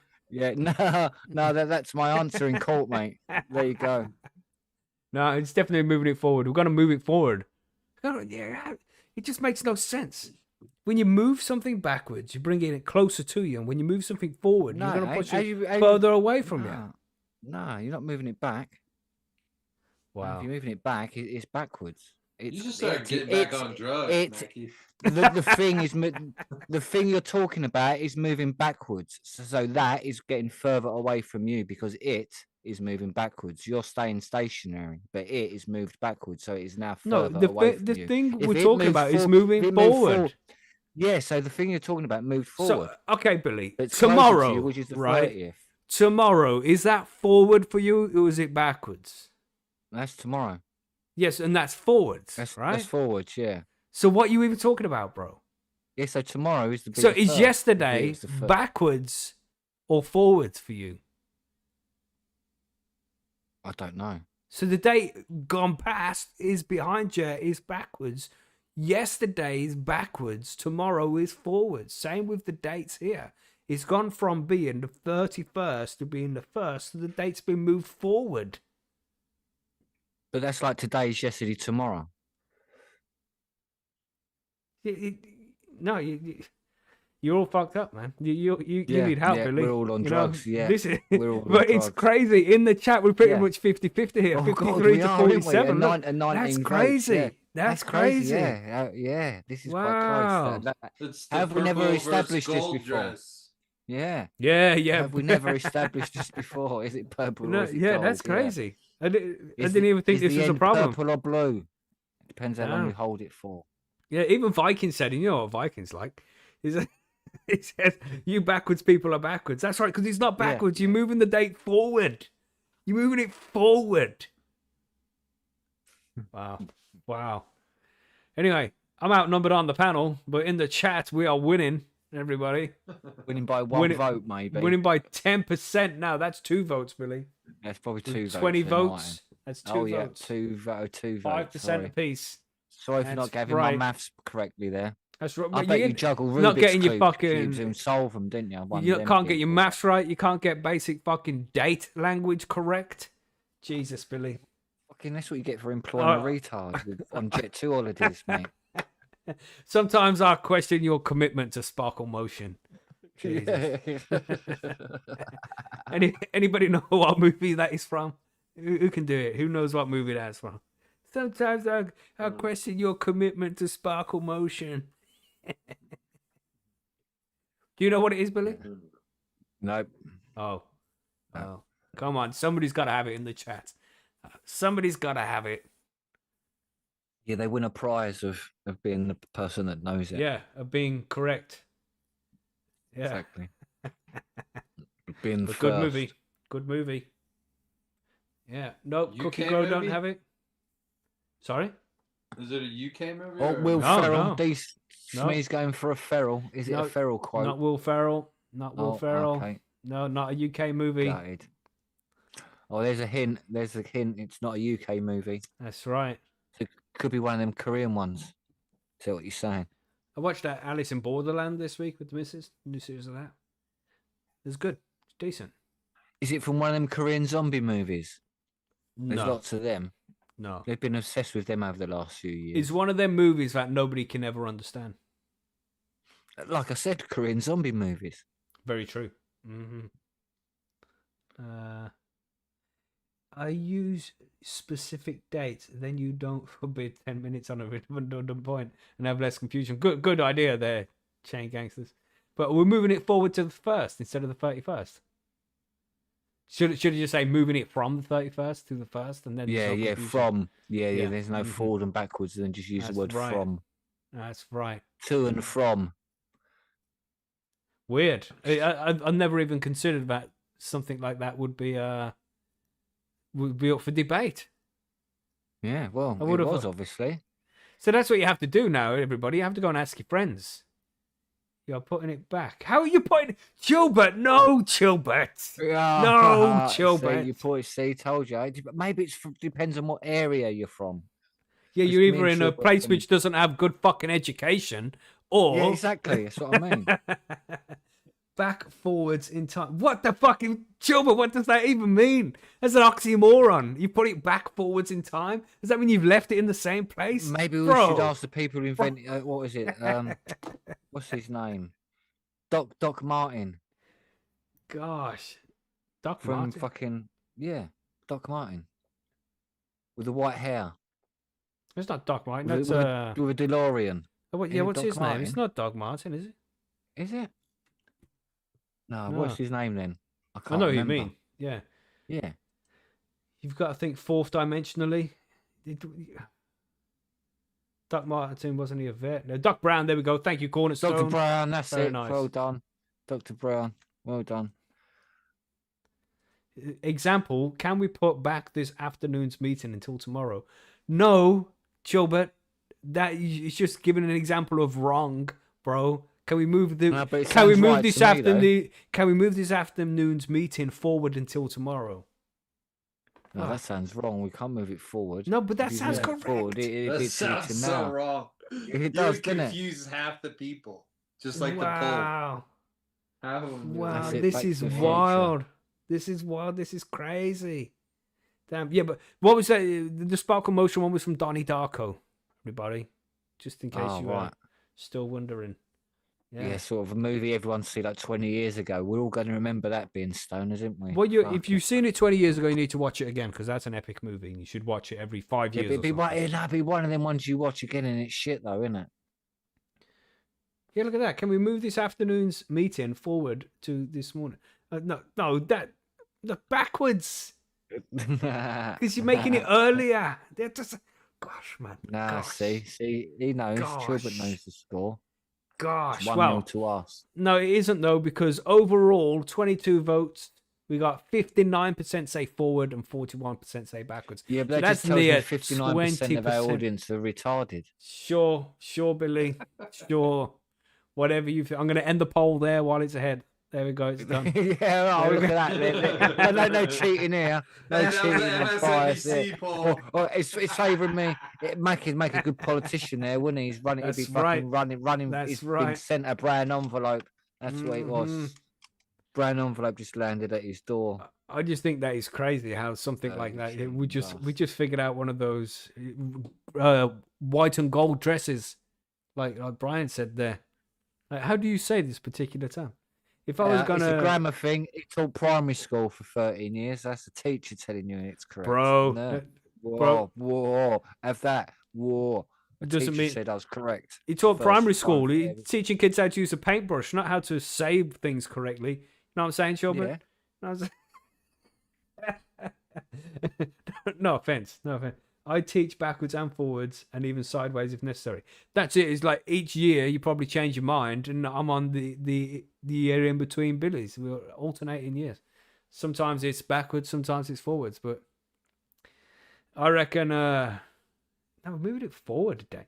It just makes Depends no if it's sense. the same month. Okay, let's just go on. We won't go on about this much longer, but let's put it into today's perspective, right? We are looking at 30 days away. Let's say it's 30 days away until the 31st of October, right? So instead of it being 30 days away, we're going to have it 31 days away. Is that moving it forward or backwards? It's backwards. Back. How's that backwards? You've added a number to it. How's it backwards, man? To bring it backwards 'Cause would it's going bring away it closer, because it would be Well, because- 29 then. Look, If you're yeah, but bringing the it backwards, it's object you're talking 29. about. So the actual object, like there's a physical object. Oh my You're standing in goodness. one plot in a room, and there's a physical object at the other end of the room, and you've moved it backwards away. It's moved away from you. The object has moved back Yes. away from you. So no, the but that's moved 31st. forward. No, it's moved away. If it's moved the object further has away moved from back, me, it's moved forward. but the object has moved back No, away but the from object's you. moved Not forward. forward towards you. It's No, getting not moved further forward away from towards me. you. It's No, getting it- further away from me, No, which yeah, means so it's moving but you're- forwards. If it but was we're moving talking in the- backwards, it's coming closer to me. How No, do you but not get we're- this? Because you're talking of the wrong perspective. You're meant to be. You're thinking of your perspective and not the object's perspective. From the object's perspective, it moves Okay, back away from you. is this date in front of me or behind me? Is it future or is it past? It's a No, but future it's date not, we're yeah, but referring it's not to. you. You have nothing to do with it. You're Of stationary. course you do. It's the date that moves. Yeah, so you're stationary. You sit there, so the date either moves towards Forward. you or away. Yeah, so that's forward. So if it moves towards you, it gets closer because it's in a room. So it's stepping forward towards you. So it's now closer to you, isn't it? This makes no sense, man. No. What do you mean? It makes no sense. if you are If sitting- something steps, if you're a child, if something steps forward towards you, is it closer? Yes or no? What do you mean? If something steps So I'm- towards so me, I'm it's the closer. So I'm the object. So I'm the 30. You're Right. there, and I'm the 31st. Yeah, and I step closer towards you, one step towards the 30th. Right. Have I moved closer towards you? Yes or no? You've moved closer towards me. Yeah. So I've moved Yes. forward, No, you've moved backwards because you're coming closer No, I haven't. towards me. but I've moved forwards because Wow. yeah. No, you just let's say the time right is on a straight line like a ruler, and you're on 15 centimeters, and there's 0 at the behind you and 15 in front of you. Now, if the date is the 15th, you want to move it to the because it's 15 centimeters ahead of you because you're in the middle. This is in front of you. Then the date's going to move one day further away from you, which means it's moved forward. It's not moved backwards. No, don't agree.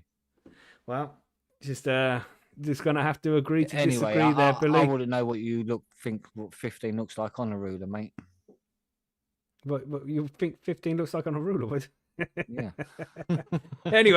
Anyway, that was an interesting Moving on. discussion. Let us know what you think in the Also, comments, everybody. I've never thought of it like from that perspective either. So it's funny how we Yes, think completely. it's weird, opposite isn't in it? that manner. Yeah. That's crazy. Weird. Crazy. Let us know what you think, Crazy everybody, shit. in the comments Yeah. below. But for now, I think it's time to go on to the grow guides. Yeah. ready to do before that? we get on even further. Let's do it. Let's move forward onto the grow guide. Well, we're going back to the grow guides because we've done it before. We're moving forward. Moving forward onto the. We haven't. Look, we're not going to. We're not going to bring this onto the grow guides, Billy. We're not going to bring this into the grow guides. We're going to move on. All right. Okay. Move forward. We could really just debate this for another hour. You know. We could masturbate this for an hour. You mean? As Brian sits there silently eating all that chili, he's got chili dripping down his chin. You know. High as hell eating shit. Yeah. Shit. His redneck chili, like Funny. trash chili. Sour cream and Frito pie. Anyway, right, for today's Grow Guys, we've got a few interesting questions to be talking about here. And the first one, this is one which we covered in just in a little bit of detail in one of the episodes where we spoke about living soils or something like that. I can't remember specifically because we've done a lot of episodes, you know. But this is about compost teas or compost teas, however you want to pronounce it. How do you pronounce it, Brian? Compost? Billy, what do you say? Compost, mate. Yeah, I say compost as well. There we go. Nice. A lot of disagreements in this episode. So we're just going to be discussing like how to make it and what's the best way to use it. So compost tea, pretty simple. Which did I say it right then? This is the thing. Now we've said compost on the show so many times. I can't remember which way I used to say it. So, and it just alternates between the two. Sometimes I say compost, sometimes I say compost. So yeah, just bear with us. And in American, you're feeling. Yeah, that's right. But anyway, it's real good shit, you know, and it's really easy to make if you just get some good compost and add it to some water, preferably dechlorinated water, because you know the chlorine in the water is made for killing bacteria. And one of the good things about compost tea is it has all of these bugs in, these beneficial bacteria that you're going to add to your plant and to the plant medium. So you don't want to kill those off by using chlorinated water. So you can either use dechlorinated water or just let the water out of the tap sit for 24 hours and let most of that stuff evaporate. But it's still going to have chloramine in there. Yeah, it still has chloramine in though, doesn't it? So that will still kill some, but it won't kill as much as if it was just straight out the tap. And so do you make compost tea then, Billy? Sort of, yeah. I mostly use worm castings and really rather than actual compost. Mm-hmm. So and stuff. So I just mostly use the worm castings. Just that's the best way to do it. Convenience for me. Yeah. Mm-hmm. It's best to use the worm castings if possible. Just a quick random tangent. Went shopping the other day with the missus, I'm looking for a stand to put my games consoles in as like a display. So I went in the furniture shop and these motherfuckers just had this random worm bin for sale for £10, man. Wow, just a tenner for bargain. Yeah, and it's got 5 tiers on it and shit. The only thing wrong with it didn't have one of the taps to let the leach it out at the bottom. What? Well, you can buy them for a couple of quid and just I was add going it to to say the you thing. get them online for like Yeah, £5 or something. Yeah, scoop that shit up, chuck it back home there. So yeah, got another worm bin to use up there. It's only cost a tenner. Brilliant. But anyway, yeah, if you make your worm farms, everybody, if you don't have one, get a worm farm sorted so you can get some worm castings and you can make your compost tea out of that. But it's pretty easy to do. You want to fill the bucket, let it sit for 24 hours, make sure all the chlorine has evaporated from it. Take your compost or your worm castings, whichever one you want to use. It would be better if you're using the worm stuff, but you can just use ordinary compost as well, preferably stuff you have at home. And there's different ways to do it from here. You can use a sock, can't you, Billy? Bet you love it. Oh yeah, I use socks. Yeah, you're gonna put some of that compost, like the worm castings, you know, the vermicompost, all the compost. Put that in a sock, in an old pillowcase. You can use a mesh bag. You can use some stockings if you're feeling kinky. There's all sorts of things you can use. As long as it will let water in and out of it, then you can use that, and it's going to hold this shit as well. And you can mix in some molasses. It's good to use blackstrap molasses, unsulfured blackstrap molasses, and you can just use like a teaspoon of that, dilute it, mix it up, dissolve it into say a litre of boiled water. That makes it easy. Then just add that to your bucket of water you have, and yeah, very easy. And then just add your sock or the stocking full of the compost into the water and just let that sit there for 24 hours. Add an air stone to it and that will keep all the bacteria breathing well, lots of oxygen getting to the bacteria and all that shit. And within 24 hours, 36 hours, you're looking at some high quality plant food there. Very, very happy plants from making some compost tea like that, and very easy to do. And it's good for use in living soils and other soils that you use, but it can be used in hydro as well. But you can use it as more as a foliar spray for the hydro plants. You're using it in hydro mediums sometimes doesn't work because you want to try and keep those mediums sterile. You don't want too much bacteria running around there because it can get a bit funky. And you don't want bad bacteria causing root rot and shit like that. So definitely use in the medium when you're growing in soils, but maybe not for the hydroponic mediums. What do you think about it? Brian, would you use a compost tea in a hydroponic medium? What do you think? If I'm using that, I would make sure I'm using yucca extract to make sure that it's going to keep those pipes clean. Nice. But I would also say that if you're going to go with the unsulfured blackstrap molasses, most people that start with that add too much. And if you add too much, you're going to basically boost off all of that, all of that diversity. And you're going to do all this work and effort. And if you put too much sugar in there, it's by the time you're ready to take the tea 24, 36 hours later, it's not going to be as diverse as you think. Right. And you can talk to a variety of people that have made these teas. So I think simplistic teas are best. There was a time there where people were putting 15 different ingredients into a tea. I think having some worm castings, some compost, some humus, if you've ever kind of heard that, that's more of a Alaskan humus, if you can get it. That's probably more of an American thing, but humus is huge. Old leaf litter, if you're able to get that for yourself, that is fantastic. And then I would even use some composting worms because you are using an air bubbler. They will survive in there.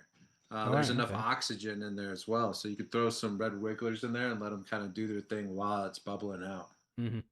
Adding some seaweed as well is good. But how much molasses did you say use then? Because I said use like a tablespoon in a liter of water and then add that to your bucket. That's enough, right? You don't need any more than that. That's too much, in my opinion. You think so? Okay. If I was brand new, once you got your shit down, then it's totally different. But if you're brand new to this, drizzle. Just drizzle it. And what size bucket are you working with? Because I'd say mix that liter into a 25 liter bucket. Well, I'm an American and I'm stupid, so we say gallons. So we say 5 gallon. Bucket. Yeah, 5 gallon bucket. Yeah, just a drizzle. And the yucca extract's going to make it go a little bit further as well. And yucca extract is a lot cheaper than unsulfured blackstrap molasses. Okay. What we should do is we extract that I'm stupid, our American part, and we use that against him in the future, yeah? That's right. I will cut that out. Yeah, Thanks for cut that thanks out. for a reminder there No for worries. post-edit Cool, Macky. worries. There we go. Post-edit Macky. Cheers, mate. That's right. But yeah, very easy to use then. You can just use little bits of it if you want to. But of course, don't spray anything on your plants when it's in flower. We've mentioned that many times before. But it's good while it's in veg. Just spray that shit. You can water it, it's straight into the medium there. And yeah, just loads of bacteria and shit. So plants love it, man. Yeah, I agree with Brian as well. Simple is best as well. Yeah, always. Yeah, So, yeah. Yeah, man. And then once you've used it as well, don't leave it sitting there for too long. You want to use it for 4 to 6 hours, 4 to 6 hours, no less than a few hours, and then you don't really want to use it because it'll start to go funky really quick. You want to get it while it's fresh. When you smell it and it smells nice and earthy, then that's the good time to use it. But when it starts to smell a bit sour, don't use it after that. Yeah. If it smells sour, throw it away. Don't put more oxygen in there. It's just going to get worse. Yeah. That's right, man. So, get it done between 24 and 36 hours. And once you've used it, throw the rest away. And just pour it on your plants in the garden or on the grass or something. That will help that soil as well. But don't use it once it's gone funky because that could just make things worse. You don't want that. Right. So I hope that helps with the compost tea. Anything else to cover there with the compost tea? No, man. That's cool. Pretty easy to do. I would say if you're brand new to compost tea, there's a lot of videos from a lady named Dr. Lane Ingham, Mm-hmm. and you can watch those videos and get up to speed on that while you're working with your compost teas. And if you're super brand new to it, I would probably just do one ingredient my first time doing a tea, and then maybe do two ingredients my second time doing a tea, so that you get better results. Because if you add a bunch of different ingredients in there, you've never done it before, you probably have an underpowered pump, because that's usually what people do. They cheapen out on the pump, and so you're trying to pump all that stuff. Um, there's a lot of people that basically do this and fail. So remember that oxygen is important when you're making compost teas. Mm-hmm. That's right. Nice. And of course, if you have questions, come and ask over on percysgrowroom.com. Yeah. Can you put the compost back after it's been soaking? Yes, you can. Yeah. Yeah. What you mean, back to the worm bin or something? Be careful if there's too much moisture. You don't want to put too much moisture back into your worm bin. But if it's just a composting pile, then yeah, throw it in there and everything will figure itself out. That's what it does. No need to throw it away. You put it back in the compost pile. Yeah. And how often would you do that? How often would you use the compost tea, Brian? What would you think? Once a week? Once every 2 weeks? 2 weeks? For cannabis, once a week. Yeah. Mm. And veg, I would do a soil treatment and a foliar treatment. All right. And then once it's in flower, then of course Yeah, you really just shouldn't soil. even be touching your buds, let alone spraying your buds. Mm-hmm. Mm-hmm. Nice. That's good information there. So we'll talk about how to grow cannabis in extreme climates next. You know, when you're growing outdoors and it can be too cold or too warm. We saw somebody post on the forum recently about growing autos in a greenhouse in December time. And that's just a bit much. You know, it's going to be a bit difficult to get any happy plants to grow in the cold of December. You know, so Billy, you want to cover this one? You want to talk about growing cannabis in the extreme climates there? Yeah, if you want me to, I suppose I can a bit. So, well, if it's cold climates, which is probably like obviously the worst to grow cannabis in, because there ain't going to be much fucking sun, and that's what you need. So, obviously, you're going to want hardy, short flowering strains like indica mostly, for sure, because obviously you want like short, wide plants, not tall plants, what you grow in fucking California in lovely big suns, 104 degrees and shit. So, no, you want the indicas, which is short and wide. Obviously, if you can, you want to start them indoors and shit if you're in a colder climate, because it's better to keep them there. Greenhouses is good to use, like you're saying, like supplement lighting as well if you want to. Is probably be the best bet. If obviously if it's cold climates, you're gonna have slightly less sun, so like maybe add just a light LED. I would. Would you think that, Macky? Add a light LED if you can. If it's legal for you, you know, Yeah. if you're in a place where growing Or cannabis if you're is in the still middle of prohibited, nowhere and definitely no one's going to see, and you can see the Mhm. light and you could possibly get away with it, or you could black out the surroundings. Yeah, that's right. Or if you Use just some choose to because curtains you or don't give something. a fuck, like them sort of Yeah, thing. yeah. Just It's bear like, that in yeah. mind. But yeah, adding some So, light. If you're only getting like 10 hours of light in the day because you're in the deep of winter, then yeah, adding some supplemental lights might be a good thing to do. auto flowers possibly as well, Mm-hmm. just because obviously you want to just make it as easy as possible. That's right. But then, like photos, you can sort of maybe flip them a bit more, choice for what size you want it. So like that's the only good thing of that. Like you want to insulate your pots obviously as well, so you're protecting your roots from the cold. That's the main thing. It is keeping your root system protected, especially in cold climate. You don't want to add freezing cold water. Put them on like a heated mat, but not directly on the mat. Maybe something just above it, like the mat's underneath a piece of wood or something, which is Yeah, a on couple of bricks that the a pot's sitting on. couple of bricks, yeah, or something that can just heat up the bricks, sort of thing.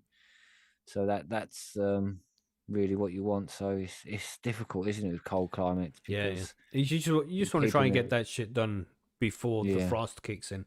You know, and this is the thing with the photo periods. And if you're doing a long flowering photo period, like some kind of sativa with 16 weeks of a flowering period on it, then fuck, man.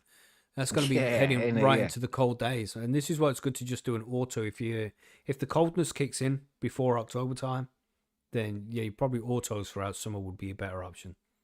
If you live in a colder climate like Mhm. Alaska or something, then you're better off growing indoors, really, than out Yeah. in the snow. Mm. So Mhm. it's sort of like just try to grow indoors, really. If you live in a cold climate, try not to grow would be my best advice, really. Mhm. Indoors, best. So obviously we move on to then hot climate, which is living in like California and shit like that. Maybe like Neptune or something. I don't know. Is Neptune too far from the sun? Well, we Yeah, got the wrong planet there. that's really cold. Then are you going in the wrong Yeah, there you direction? go. Wrong one Yeah. direction. Have Let's I gone not bring further that or up. closer? Let's not do this again. You know. Okay, so hot climates, they provide shade during the midday sun. So yeah, if you're in a hot climate, shade is obviously good, but then it's also not good, is it? Because you want your plants to get as much sun as possible. And Mhm. but do they get too much sun and it kills them? What do you reckon, Macky? Because like a lot of plants grow out in the middle of California with no Yeah. protection whatsoever, and they seem to be doing fine, don't they? So Yeah, I think that'll be all right. Really. like Jamaica seems to be doing fine, and that gets Mm. pretty fierce. Like What do you think, Brian? Hot constantly. climates, would you provide some shade for your plants in the midday sun? Is the midday sun too strong? Personally, if I was growing and we were on a budget, then I'd be more focused on buying some fans. For So it can have outdoors? oscillated movement Right. because the cannabis plant is a tropical plant. So she Mhm. loves to be out in there. And especially if she's getting more of a breeze, for the most part, unless it's extreme one way or the other, she's going to be all right. Yeah. I suppose as long as there's a cool breeze to blow through her, she remains at a reasonable temperature because there's a breeze to keep her cool, sort of thing. Yeah. Yeah, And she if And rather likes than if it. sitting drinking there, enough. yeah, yeah, It's just not enough water. also I could there's a guy named Harley Smith on YouTube, so I don't want to pretend like I came up with this or anything, but you can watch his videos where he talks about a lot of stress and that kind of stuff and outgrowing outdoor plants. And one of the secrets to that is to get a lot more calcium into the plant so that when it does have that hard freeze, there's less water in between the internodal spacing because there's more calcium being taken up. And it creates more of like a crystalline, Mm. just like a human being, if you will. We're more of a crystalline than we are of just like made of water. So if you're interested in going down that rabbit hole, Harley Smith, I think it's NPK Industries. Yeah. Guys, check that out. Because again, that's not any of my information, but since I've been learning that kind of stuff, I even had a talk with Matt Powers this week. I made a little talk for the Art of Soil. And part of that reason I know all that stuff from Harley and implementing into my own life is I'm now selling these little like dandelion gardens at the reptile shows. And I'm using them because they're extremely high in calcium. So there's ways to use like oyster shell flowers, probably the easiest example. And then you're going to want to use some kind of plant. And in my opinion, the dandelion is that new. Nice. Yeah, man. Cool. So yeah, obviously again your root zone as to what you got to watch for. You want to keep it cool. So obviously you want to have a mulch over it, late or early, maybe early water in the morning, sort of thing. Hmm. But would you water in the afternoon? Um, I don't know. If the plant needed it, then it would. And it depends if it's in a pot or Yeah, in the ground, doesn't it? ground. Yeah, if it needs it in the afternoon, then I Yeah. suppose you got to because you don't want it to Yeah. dry out, would you? So yeah, just Depends water, I how hot it suppose, gets. at Hmm. any stage, whenever you can, really. Just make sure it just stays moist because obviously in the hotter climates, it's going to dry out quicker. Hmm. If the edges dry out, it's not so bad. But if the center core starts drying out, then all the internal roots start to die, and then you Yeah. start to get a bit fucked. Then, didn't you? As long as it's well watered, it's got enough airflow. I think the cannabis plants are much happier in the hotter climates than they are in the colder Yeah, climates. Aren't definitely. They're quite hardy plants as they? Mm. well. So I've seen them sort of grown in all sorts of regions. Pictures online, like if you see them, like you can mean some of them in really hot climates. Some of them are halfway up mountains in Portugal, and you're like, well, that's going to get like 42 degrees, isn't it? And they seem to love it up there. So Hmm. I think hot climates, it depends on how well they're watered, doesn't it, really? And like Brian said, if there's a nice cool breeze, then they're going to love it. Yeah, man. So humidity now, so in humid ones, it's obviously the mold resistant strains is what you want, Yeah. airflow and get rid of like the mold stuff.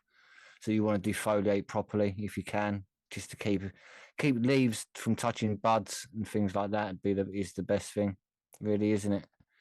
Obviously, like if you're indoors as well, like using fans and dehumidifiers and stuff. But like again, humid regions, it's really about I got a getting. friend who he grows in Spain, and it's just so humid where he is. He gets up to like 80%, 90% humidity pretty much every day. So he can't even grow outdoors because he can't control it. Yeah, It's crazy to just think. Imagine living somewhere it's just that humid and that hot.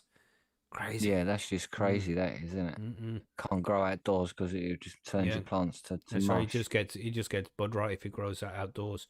So he chooses to grow indoors because then you got more control of the environment. You can use a Yeah, dehumidifier, and he's putting 6 liters of water out of the air every day in his grow room or something crazy like that. Like wow, he fills up 2 liters of water in his dehumidifier, and he has to empty it 3 times a day. Crazy. that's just mental, isn't it? Mm-mm. But he's still putting the effort in.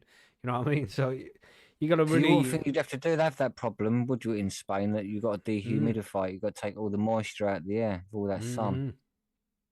Crazy, It's isn't it? crazy, yeah. See, I'm So lucky like where I am. It doesn't get too humid. yeah, the moisture's the issue, isn't it, with everywhere? To be Hmm. honest, like so that's why fabric pots are quite good for use with even in arid regions and that what it says here and stuff. So it's moisture, moisture, moisture, Yep. moist. So it's again, it's a bastard. To be honest, Yeah. isn't it? I think it's probably the hardest to deal with. Do you reckon, Brian? What's the moisture like where you are? How moist are you? I'm a desert mountain, so I have about 10 to 20% humidity. So a Damn. lot of So you do we're the other way.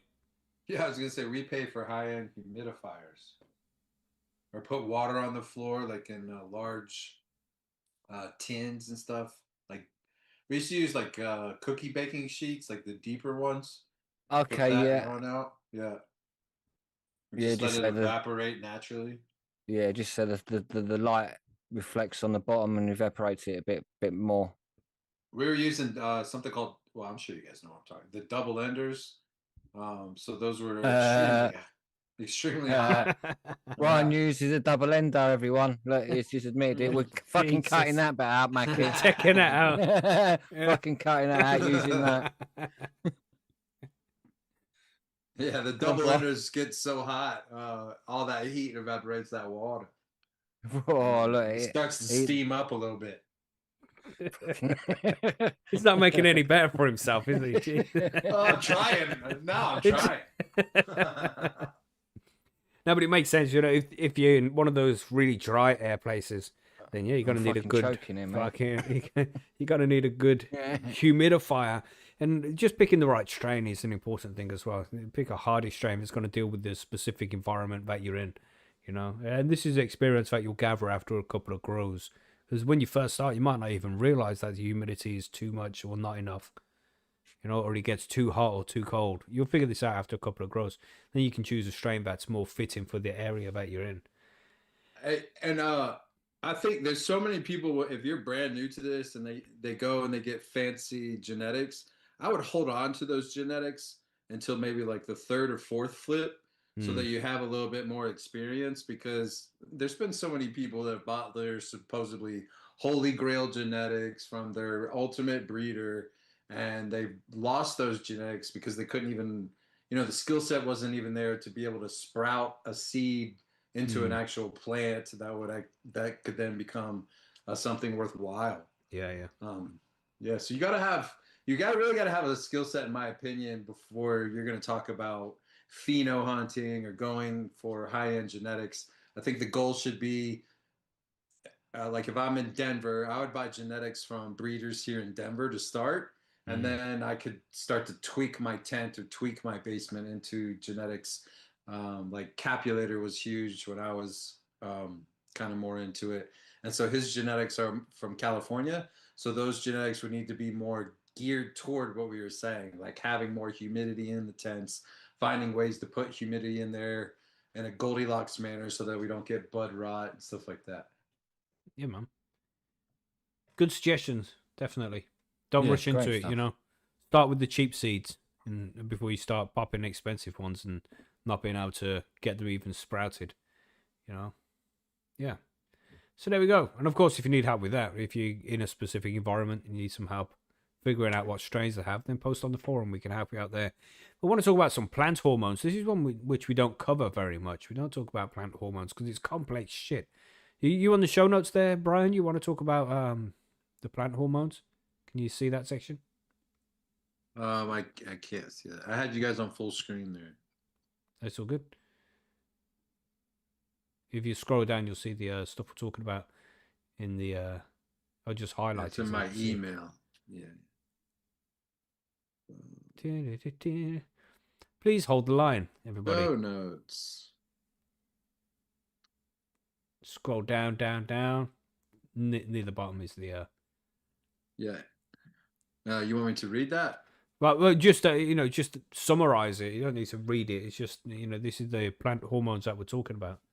So yeah. Yeah. So I mean, this is kind of in the early days too. This is why we were doing compost teas before we really even understood why it was so important. We just noticed that when we sprayed this, usually like a kelp tea with some compost and some worm compost castings, that the plants would get what's known as praying leaves, and those praying leaves would, like, the immune systems would start to kick off, and part of that is from these plant hormones. So the main ones are the auxins, the cytokinins, and the gibberellins. And in my opinion, like, when you're going out of your way to make these teas, a cannabis plant can't run away. And so if you're taking the time and having attention to detail, where you're not letting the the tea run too long, and then spraying something that's gone anaerobic, especially as a foiler feed, the entire room smells, the plants kind of like lump down. So there's a lot to that. And I think understanding how plants are going to be affected by these compost teas more than anything else is going to affect the hormones that it is going to be able to produce in the short amount of time that you're trying to flip these things. And so auxins control cell elongation, root growth, and phototropism, key for cuttings and training. Cytokinins promote branching and delay leaf aging, balance with auxins for bushy plants. And the gibberellins stimulate stretch and flower initiation. Too much can cause lanky plants. Ethylene helps with ripening and stress responses. Too much can trigger Hermes under stress. Yeah, boo. Overfeeding can do this too. So be very careful with that, especially. And ethylene as well, that's produced by bananas. And that's why you should keep bananas, or bananas, whatever you want to call them, tomato. That's why you need to keep your bananas away from the rest of your fruit, because they emit this ethylene and it ripens up the rest of your fruit quicker than it should be ripened. Just bear that in mind. Yeah. Sorry, random tangent. Sorry, Brian. Abscisic acid. I've never heard of that one, to be honest. Helps plants handle drought and other stress conditions. That's another thing, like yucca extract. That's why I like to use that in the compost teas, because that helps with drought as well. And it's a food for the microbes. So it's a twofer, as we used to call it. It has two meanings. Practical uses for this: cloning gels often contain auxins. In my opinion, if you really want to get down the rabbit hole, fuck all the cloning gels. Just start to use aloe vera and maybe some kelp. And again, some yucca extracts. Foiler feeds with kelp add natural hormones for healthier growth. If you're foiler feeding, me personally, I would buy an atomizer if you have a little bit of funds in your pocket. I just noticed, even in the commercial arena, in a large facility, having that smaller water molecule and then eventually compost tea molecule made a huge difference in kind of keeping the potential issue of like bud rot and overspray and that kind of stuff to a minimum.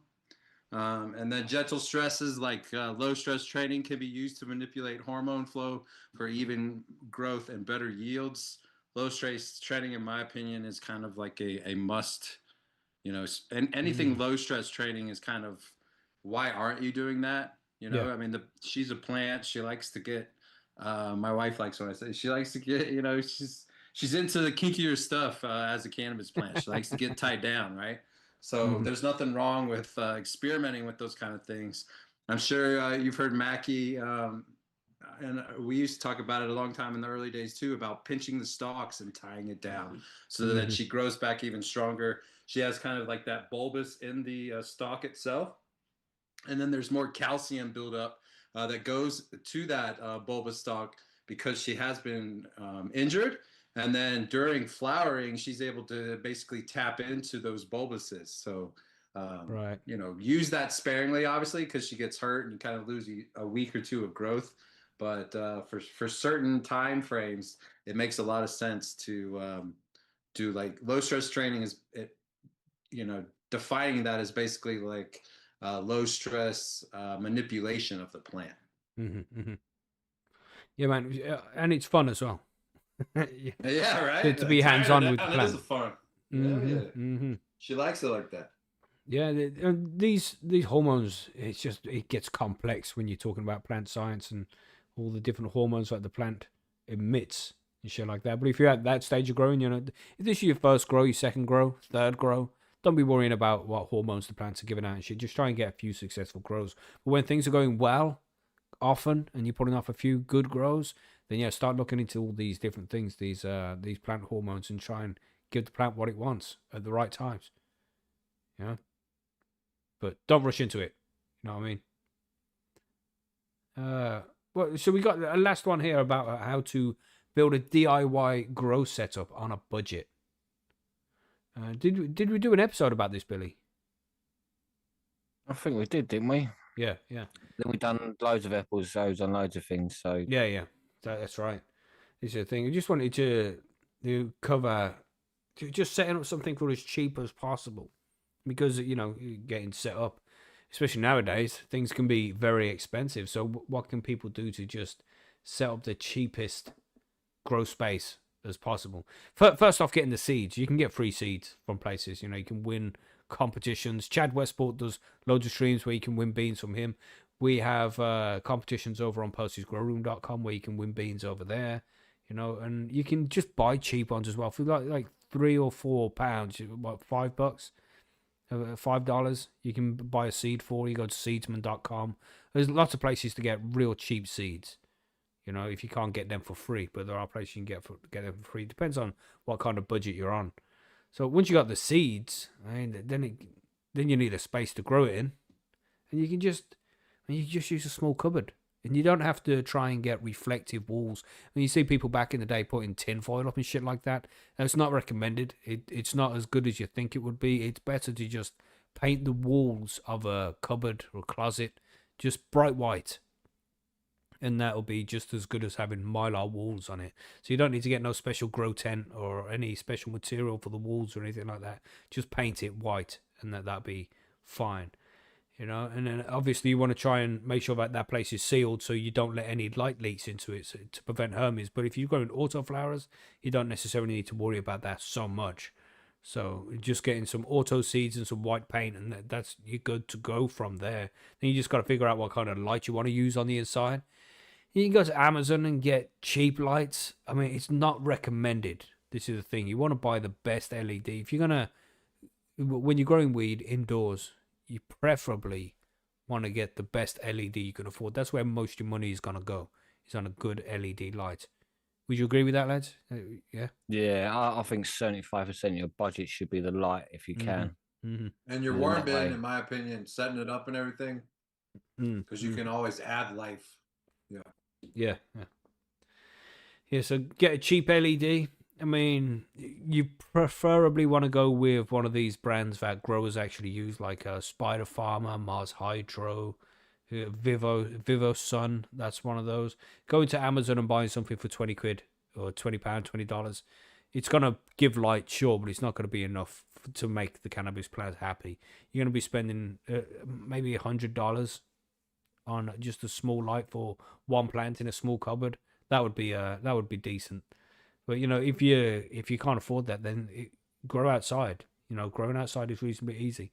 You get some cheap seeds, put it in a pot with some soil, and let that shit grow. But if you're growing indoors, then yeah, you're gonna need to buy decent light. That's where most of your money's going to go. AC Infinity is another one. Good choice there. 3 nugs. Yep. Just get yourself a decent light. Make sure it is actually used. And don't be reading the description and it be like, yeah, used to grow cannabis. Make sure it's one of those brands that cannabis growers use. You know, don't just pick up any brand and think it will do the job, because there's a lot of rip-off shit out there. Like, it will tell you, yeah, it's good for cannabis, but it fucking isn't. You know? So do some research. And of course, if you need help with this as usual, with anything else, anything we discussed, just go and ask in the forum. If you're like, what light I have this space I want to grow in, what light should I get for this? I'm on a budget. What's the cheapest thing I should get for now? You know, we'll advise as best we can on there. But also, you're going to need ventilation. Now, you can get it. I've done it today. I've changed the extractor in my bathroom, and it's cost like 35 quid for a 4-inch extractor, which is good. It's good enough. You know, that'll do for a small grow space easily.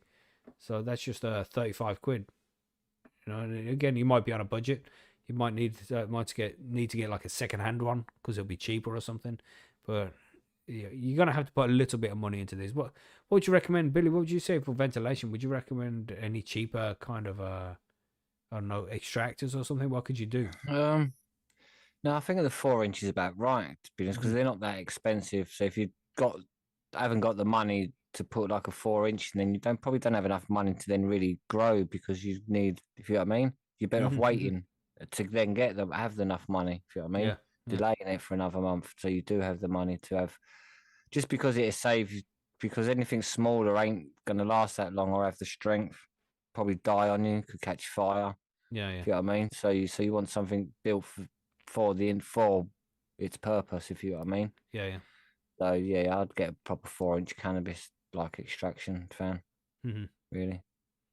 That's Best it. bet. Good for a small space. But upgrade it. Yeah. And this just get you started. If you just grow one Yeah. plant, so then you're not buying cannabis anymore.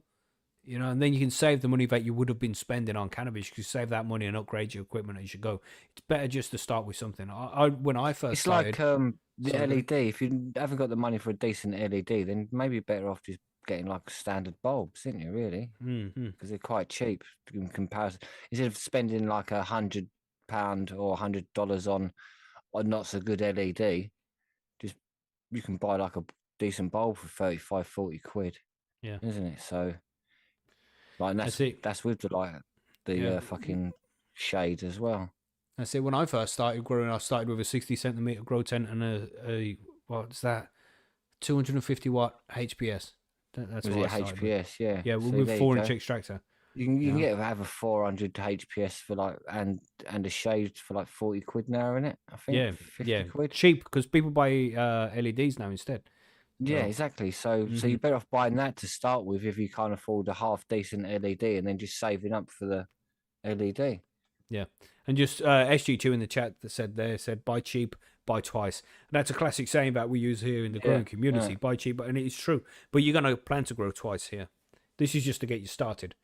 You know, if you can get just up and running, so you can get yourself some buds where you don't have to buy, and you can use the money that you're not spending on weed anymore to upgrade your equipment as you go. And that's the best way to do it. That's how I did it, just step by step. You know what I mean? Over years then, and you can just get a bigger tent next time, get a bigger light, get a bigger extractor, you know, and just build it up as you go. You don't need to buy $1,000 worth of equipment straight away. You can make your way up to that. You just should just get started. That's the best thing to do. Get started. You know, now when it comes to mediums and pots, of course, best way to go is just get some cheap soil. You know, it's not going to be ideal. You know, because you would prefer to have real nice soil, but that costs a lot of money. You might not have that. So just getting a cheap bag of soil from your garden centre that would grow ordinary plants in it might be your best option. You know, it's going to be, what, $5 on that? What do you think, Billy? I'd say just spend all the money on the soil, but that's me. Yeah. But because then buying... you don't spend it on the newts. And if you're going to spend $5 on the soil, then you've got to spend $45 on newts when you can just spend $50 on the soil. On the good soil. No Yeah. Yeah, if you know what I mean. So it's sort of like swings and roundabouts, really, isn't it? Yeah. Very true. Go for the good because soil. that wasn't an option back in the day, but that probably would be the best way. If you could get one of those super soils / living soils that's going to have enough nutrients to last 12 weeks, and then you're not going to buy nutrients as well. So it might be expensive to start with. Like you're going to spend 50 quid on 35 liters or something like that. You know, expensive soils, but to grow just one plant in one pot and no nutrients, you're just going to give it water the whole way. That might be the best way to go. What do you think, Brian? What would you recommend? Same? Yeah, I mean, again, I've always said build the worm bin as you're trying to figure these things out because Mm, if you only have $5 for soil, you can buy that bagged soil and then inoculate it with the worm bins. I mm-hmm, now, anytime I use any kind of worm bin, instead of covering it with newspaper or a burlap sack or something like that, I'm now using cover crop. And I've noticed a dramatic difference in the overall health of not only the worms, but how quickly the biofilm, which is, in my opinion, I guess, the secret sauce of all of the bio teas and the leches and that kind of thing, is the biofilm that's coming from that. And you can't buy that in a store. And I think that's the true magic of growing with a living mm-hmm, soil system, is that Mother Nature's making that. mm-hmm. Yeah, man. So how much would you think that all adds up together then? two Well, hundred I did dollars will get you up and running for cheap. Maybe 150. How much you think? for the lights included. And I Look, I reckon would say 250 to 500 probably. I guess I've always kind of viewed it a little bit differently. Like if I didn't have any money and I had an all right job or something like that, then delayed gratification might be worth it. Like Macky was saying, to get the proper light. Because to grow from seed all the way to fruition, that's a lot of time of your life. And you know, if you only have a $20 seed and a bag of Miracle Grow, it's probably not even going to be worth doing it that way. And then you're going to feel Mm-hmm, like cannabis isn't even enjoyable. mm-hmm, Where mm-hmm. if you're showing up to work every day at your bullshit 9 to 5 job, knowing that you're putting away those paychecks as best you can to start to grow it, that like nostalgia and joy starts to build because of that delayed Mm. gratification. And Yeah, then yeah. eventually you got that $5,000 to put down on a proper setup. Jesus, 5 grand. Woof. My buddy and I put 10 grand down, but we waited a year. So we each saved up 5 grand while we were learning. We were taking Dr. Elaine Ingham's courses online. We were buying Jeff Lowenfeld's books. And to be honest, we were flipping other people's weed at that time. So we had a little bit of money. But my Mm-hmm. point is that we found a way to kind of make do Yeah, until yeah. we were able to be well funded. And Yeah, that's it, that's innit? what Yeah. I agree. Mm-hmm, It's better off to just slightly wait to get the better mm-hmm, shit, just to make it easier for the longer term. And you get a better return off of it as well. Like Brian says, you don't grow some booth weed and think, oh, fuck that. yeah. When you can just wait a little bit and grow some proper, like, spangle you out shit. And then you're like, Mm-hmm, fucking love mm-hmm. that. Big, big difference. Just Yeah, by man. having patience. Yeah, maybe just save your money for a few months if you can. Yeah, man. But if you can't, you know, just try and do what you can. Just That's going to go. come down to personality, you Mm. know? Yeah. Because some people are going to find that that feels good and then other people aren't. So only you're Just going to use your know. other hand for a bit and it'll feel different. And then that might make you starve off for a while. Brian's just silent, like, what the fuck did Yeah, he say? what the fuck? Yeah, man. So you just got to figure out what's best for you. Yeah, but yeah, saving and getting the best shit possible, that's definitely the best way to go. But that's not an option for some people. I mean, some people just don't have enough money to even save money and put it aside. You know, so they're Yeah. in a shit situation where they don't even have any expendable income at the end of the month. And then maybe if you're not using medicinally, of course, then maybe just take a month or two off smoking so you can, the money you was going to spend on the weed can be put aside so you can afford a setup.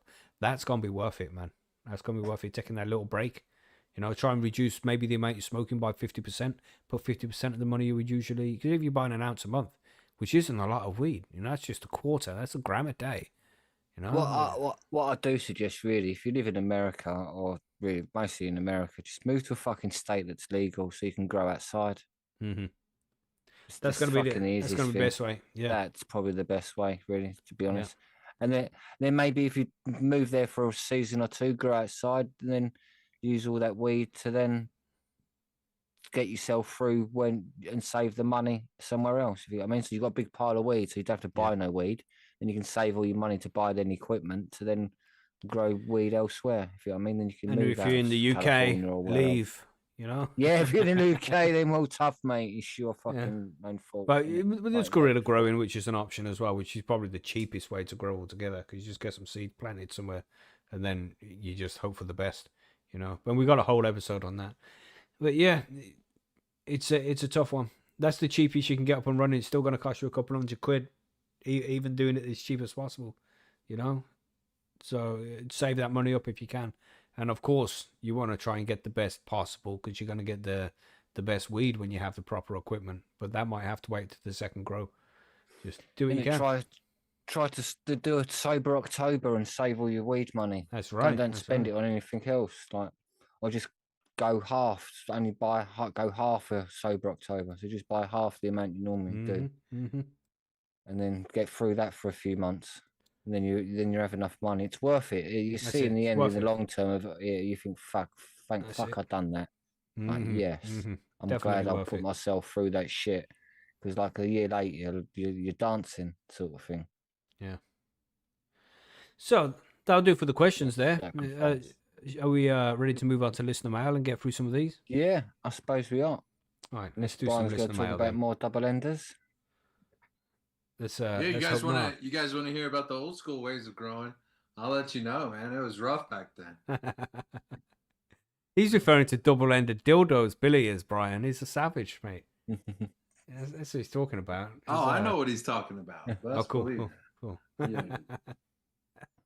Anyway, so That's why from I Free always called him Nugs, that. so Free Nugs here, we have what would be some good tips and tricks to setting up a grow room or grow closet? What are some ideas you guys have come up with now or in the past?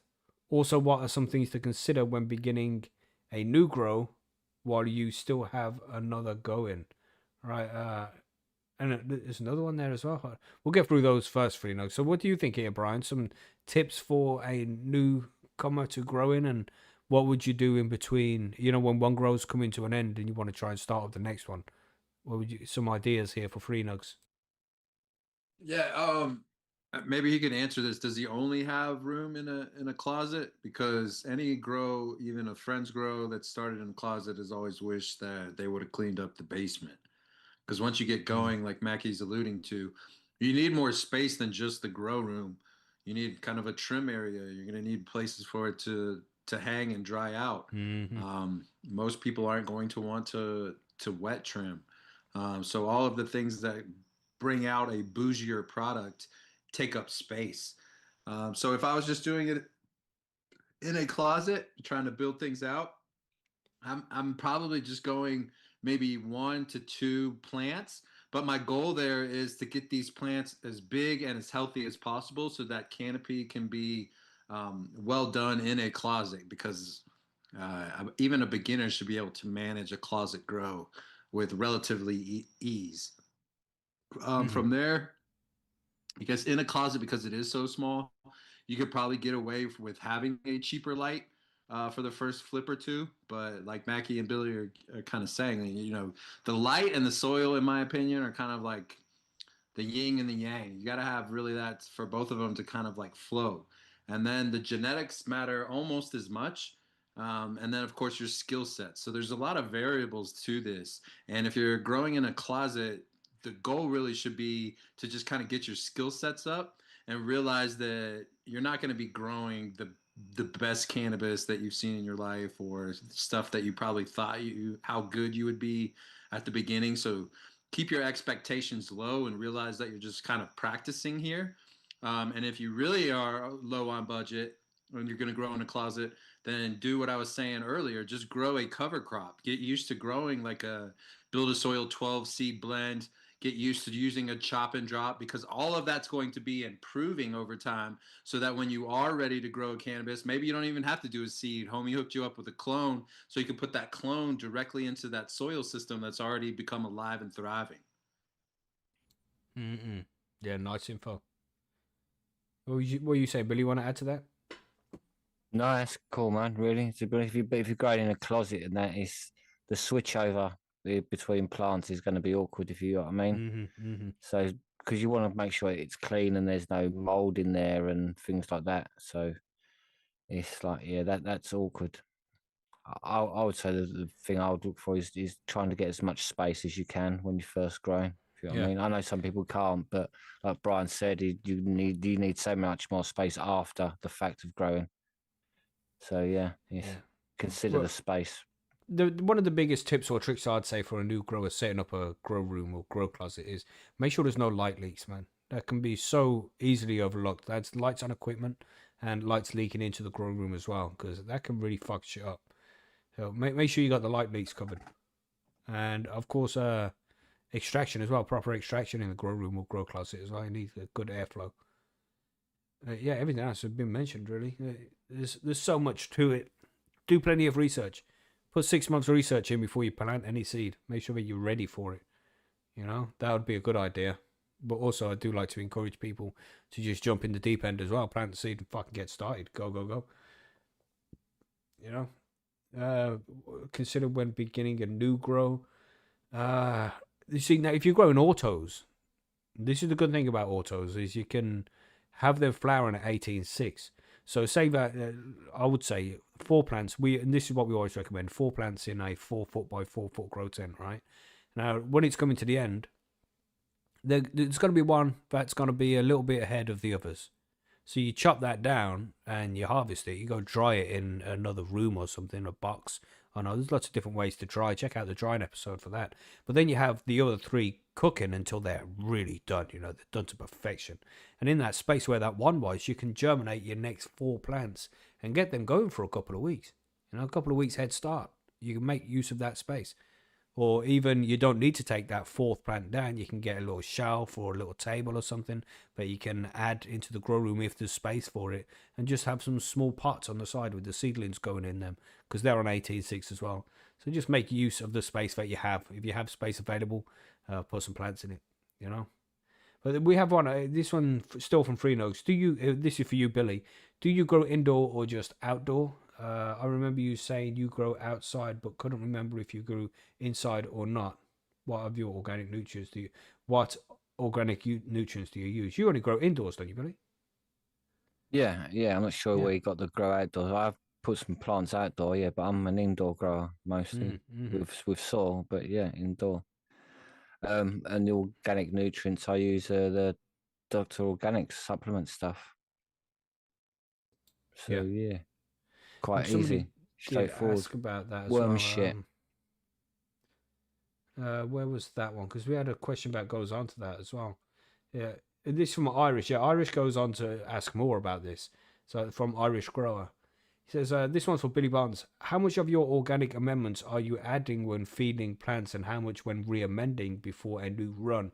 I know you've used UK Living Soils before and still have some left, but I'll be switching to Dr. Organics or something in the spring, which I'm sure is a similar dosage rate. I just feel like I'm underfeeding. The packet says 1 tablespoon per gallon of soil, but I don't feed anywhere near that amount. I normally do 1 to 2 tablespoons per plant and mix the bloom grow mixed with worm castings and other additions, then distribute evenly on the surface. Scratch it in the top water. My sips are around a 50 litre/11 gallons. So yeah, good question. You know, when you're re-amending the soil or even just feeding the plants, how much do you use of what powder? Um, I use about the same as him with some of the bloom grow stuff. So and I mix it with worm castings, but I also put my Mm. worm castings in water as well. Like I make like a soup really, or worm a tea. Like we said earlier, I just throw worm shit in it, leave the water for 24 hours, and stir the worm shit in it, then pour it over. Mm-hmm. Really. So it's um. I think what you're doing is fine, really. To be honest, I don't think the plant really take much more out of Yeah. it. But the when you re-amend, I only re-amend every other plant anyway. Starting to, and I'm only going to use half the amount just to see because I've only just started to get to the re-amend stage because I had so much of the soil in the first place. So yeah, I'd say keep going what you do and do Yeah. it through Less what is you can more. afford to do as well. Because like less is more. Mm-hmm. It's got a couple of other products in there as well. So like, but like less is more. You don't have to use everything. And to be honest, the soil's so good you don't even have to add amendments sometimes. If you know what I mean, or top. dressings and shit. So it's add what you can afford to add and what you think is right, if you know what I mean. Because what you're doing seems about right, to be Yeah, yeah. honest. And he says there as Yeah. well how the packet says 1 tablespoon per gallon of soil. But if you're adding worm castings and stuff as well, that's got to be, you Yeah, don't need to add to as think much of what because you've you're. got Yeah, that as yeah, well. exactly. Well done. Yeah, it's Mm. what you're. If you're adding extra stuff, then you don't need to add extra stuff and extra Mhm, stuff. mhm. It's like so. So yeah, just maybe buy an extra soil so you can then like keep that as cooking for your next plant. So that's already done for your next plant. That's what I do mostly with that soil that I have one ready to go. If Mhm, you know what I mhm. mean. So Yeah, and Free Nugs there, he said it was the time you said you put your cloth pots into the ground. It's like, and Smee just answered it. He said, no, Billy, when he's transplanted, he just buries the pot inside his living yeah. soil bed. He don't plant it outside. Yeah. Maybe got the confused from the replanting. Mhm. He should Yeah, man. wear more concentrating socks, shouldn't he? Really? Yeah, and we've got a question here as well, and this has come up a couple of times on the forum over the last couple of weeks. Do any of the panel have any experience refilling their carbon filters with activated charcoal, marketed for fish filters or cooker hoods? And you can buy it all, blah blah blah. You drill out the holes and refill your carbon filter. But I have never done it. You ever done that before, Billy? No, mate, never have. What about I'd you, probably Brian? rather Have just buy a you? new one just to keep Yeah, it yeah. safe because Hmm. it's a fire risk, isn't it? So I want to make sure that there is no fire risk. I was about to say that from what I understand, I'm no expert, but that the potential for danger is up there to mess around with that. I don't think I would mess around with that because nowadays a charcoal filter is like at best maybe $300. Mm. Yeah, I and mean that's for a that's not. big good one. Yeah, and you can Yeah, get quite cheap ones in the UK for like 50 to 80 quid if you only want Yeah, a yeah. small one. So your health is worth yeah, I more would have. than. Yeah, exactly. Yeah, worth more than 50 to 80 pound, mate. DC Totally. Smee said AC Infinity sell a kit, but the kit that they sell is probably going to be what, a third, maybe a half of the price of a new filter anyway. So just, I don't know, keep it simple, man. Just buy the new filter. I would say. I wouldn't be changing them out. I wouldn't be refilling them. Mm-mm. Yeah, no, mate. Like I think because a lot of people that grow cannabis are do-it-yourself type people, but when it comes to some of the HVAC stuff, when it comes to the electricity stuff, if you don't really Mm-hmm. know what you're doing and you're watching YouTube videos on that, I think in hindsight, especially with my little peer group and everything, I think you're going to spend a little bit more money up front, but the time that you're going to save to actually get into growing and Mm-hmm. not potentially miswire something or forget to do something and have an issue, especially if you have children. It's almost unacceptable to try to do that stuff yourself. To me, it'd be like if I got hurt and I was trying to do surgery on my own arm. Like it's a life or death situation here, so why am I thinking that I'm going to be able to solve that problem? So I just wanted you guys to think about that because unfortunately here in Colorado in the early days, people were stealing electricity. Mm-hmm. And of course that would cause house fires and kids got caught up in that stuff. So, um, if I'm personally, if I'm going to make a grow, I'm going to try to do it as best I can for $1,000 maybe, or, save up some money and then continue to make flips and make it to it's like almost like a smooth operation. And again, that delayed gratification, if you're that kind of person, then, a year from now, 2 years from now, when you're really good at this and you have the flips and the cycles running through these living soil setups, it's easier to grow cannabis. The soil is almost just primed and ready to go, especially if you're using chop and drop, where you're not going to necessarily have to pay for amendments anymore. So the cost to grow cannabis, especially if you've invested in a high-end LED that's at a higher wattage, so it's not running at a high causing you a lot of electricity rates. There's something special to that. And then all of a sudden, you're growing extremely high-end cannabis for, comical amount of money per ounce. And then eventually, if you get good enough, per pound. But someone asked, the Cornerstone asks, how can the filter be dangerous? Well, from what I understand, a lot of the charcoal stuff you don't want to play around with, and that's why I was saying I'm not. You don't want to breathe in the dust. Yeah. Right. And I'm not, and I was trying to set that up with saying like I'm not an expert in this. This could be Mm-hmm. total bro science. But in the early days, everybody said that it wasn't worth it to do that because of the potential dangers of inhaling all of the stuff. And to be fair, we were also spraying. Unbeknownst to us, we didn't even know in the early days what Eagle 20 was, right? We just had problems, and they're like, "Yo, get this shit." So all of the buildup and stuff, you could, from what I understood, again, could be bro science, that if you're changing all of that stuff, you could be exposed to all of that stuff. If you are an expert in charcoal filters and what I'm saying to you doesn't make sense, then that is bro science, and you know, hats off to you to be able to do that. Yeah. Yeah, Like you interesting say, it's topic. not worth it. Yeah, I would say just buy a new one. Keep it simple. Just buy a new one. Mm. They're not massively expensive, and it's worth. When you buy a new one, you know it's going to work good. You know. Health and safety is probably the most important thing you should think about. But a couple more to run through here, and we're already running a little bit over. Hey, hi and homegrown team. This is from Red Eye. My question is, what can I do to achieve more density on my buds and closer node spacing? What do you think, Billy? You want to answer this one? What do you do to get denser buds? Find good breeders Yeah, genetics. Yeah. and good light, good food, Yeah, good well soil. fed. Comes with practice. Yeah. Yeah, What are you saying, that's Brian? about all you can What do, do you really. think about how do you get denser buds on your plants? The bigger the roots, the better the fruits. And I think if you really focus on feeding the soil, not the plant, all of that will come back to you tenfold. Because you need to realize, like, if I'm in a brand new living soil system, then my expectations are going to be low for the first few flips.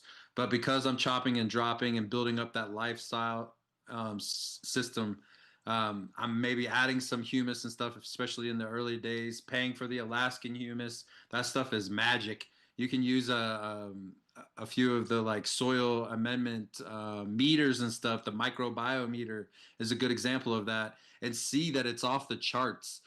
So sometimes paying more for the bag to ship it than it costs for the bag itself is worth it in the early parts of the game, just to get it going, to build up your worm bin. And then honestly, man, to find success, I only found success when I started to just trust in Mother Nature and not focus so much on myself of like, how can I get bigger buds? What do I need to do? Chasing all of these, like, you think it's going to be like this magic fix. And in hindsight, it's not, man. It's the diversity within that soil system is going to be able to react. And so if you do get a spider mite outbreak, you might not even know that because it reacted to it. And that's the kind of stuff that I think you want to focus on, instead of thinking that there's going to be one little miracle amendment that's going to build up your buds. Other than like what Billy was saying, genetics, right? So if I'm 5'10", I'm white, I'm 43, I can't play in the NBA. My genetic code just isn't there. So You just there's have to nothing believe. Just have to there's nothing you can believe. pump me full of. No. I can't eat kale no matter what, right? Pump me full of compost teas, I'm never going to get there. So sometimes that part matters as well. I just don't think it matters as much in the early stages, because you might not even have the trained eye to notice nuances, to say, oh my God, there's the keeper. So you kind of want to keep those in your back pocket until you get good at this. Yeah. I would say just make sure you got good lights, good soil, and keep the plant happy and healthy, and it'll produce good, high quality buds.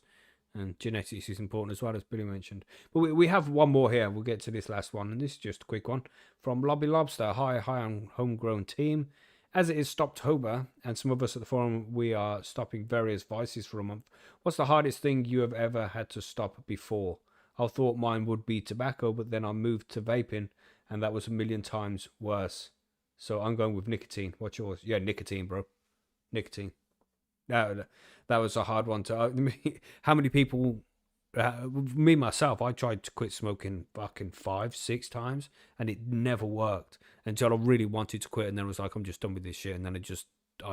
Now I won't go anywhere near nicotine. I got some DMT in a vape, but I think that there's nicotine in the vape juice, so I don't take it just in case. It's so easy to get hooked on that nicotine shit, man. I just stay well the fuck away from it.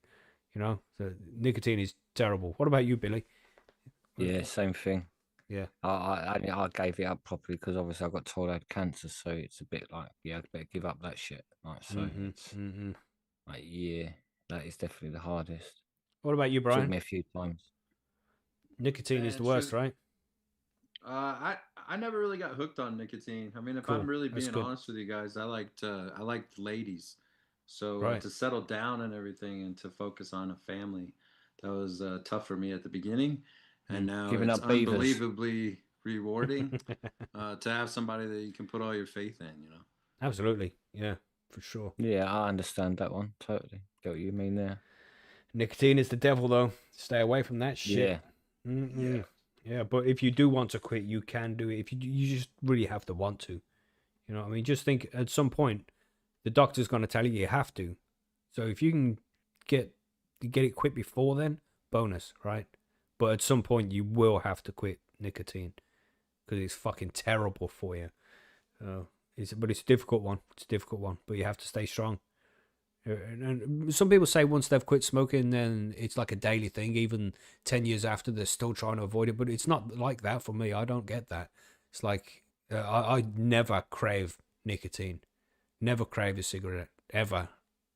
I'm never like, oh, I bet that cigarette tastes nice.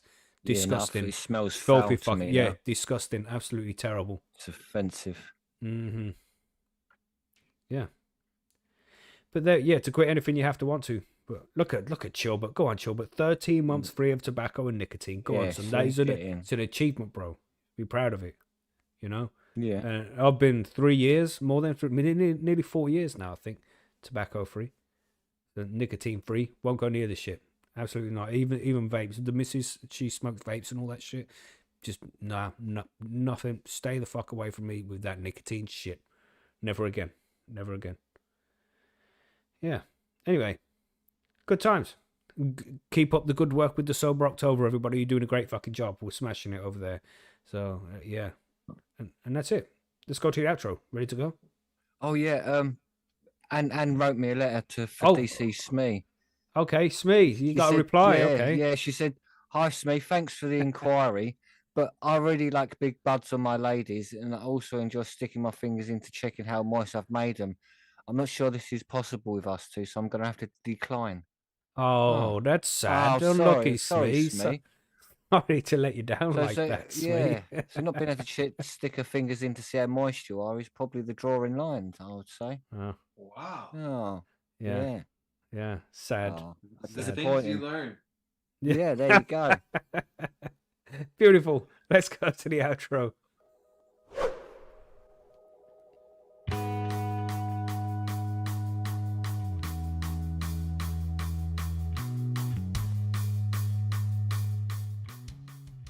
Nice. Good show, everybody. And just a quick shout out to Free Nugs, who said 7 months free of alcohol on the 15th. Go on, Free Nugs. Go on, and Go on. 7 months. That's what I like that's to see, almost, man. That's almost a win. That is complete win. 7 months. Get in. That's what I like to see. You know, the people who have these vices that they don't want, but are just stuck with them. I like to see people putting in the effort to stop doing that shit, you know, because it is possible, everybody. I seen somebody say the other day, like, I just couldn't do it. And it's like, well, you can fucking do it. That's the thing, you can do it. It's going to be uncomfortable for a little while while you go through the transition stages there. But if you really want to stop it, you can fucking do it, man. And, you know, you got all the support you need over the forum. Sorry, Billy. So alcohol can be one of the most dangerous ones, like barbiturates, to come off as well. Because if you're actually like a clinically alcoholic, then if you stop drinking, you actually die. Your body shuts down. And they have to wean you off. Otherwise, your body shuts down because it can't operate without it. That's mental, isn't it? Barbiturates is one of the only other drugs that do that. That's how powerful it is. Yeah, shocking shit. Yeah. But you're sold it daily like it's nothing, like it's firewater. But yeah, keep up the good work, everybody. Keep up the good work. Free Nugs, Chilbert, everybody. You know, you're doing fucking great job. Keep going. Yeah. Love and thanks to Brian. Thanks to Brian for coming to join us, man. It's been good to get you back on the show, bro. We appreciate it. Yeah, thanks for having me, guys. It's fun kind of walking down, not really memory lane, but, you know, I haven't been here for a minute. Yeah. Just kind of helping people. There's something freeing about having the knowledge to grow your own medicine. And so if you're taking the time to listen to shows like this, you want to be rewarded. And I think you guys should realize that focusing on your time as well, because when you first get into it, you know, you love it so much, it doesn't really matter how much time it takes. But after a while, it does matter about that. So if you can just set it up from day one where you're trying to have it be a labor of love, but a concentrated labor of love, I think you'll enjoy it more as the years go by. Indeed. That's right, man. For sure. Yeah. Becomes a big part of your life. But thanks to everybody for coming to join us. I hope you enjoyed the episode. We're running a bit long. I need to get the fuck out of here. The wife will be wondering what the fuck I'm doing, you know. But good show. I've enjoyed it. And thanks to everybody. Yep. Thanks, Billy. And we'll catch you next week, Sunday for the next Cheers, one. guys. Yeah. Enjoy your week, everybody. Billy, Macky. Appreciate Yeah, man. you, boys. Cheers, Brian. Yeah, Brian, man. Bye, everybody. Bye, waving and all that shit.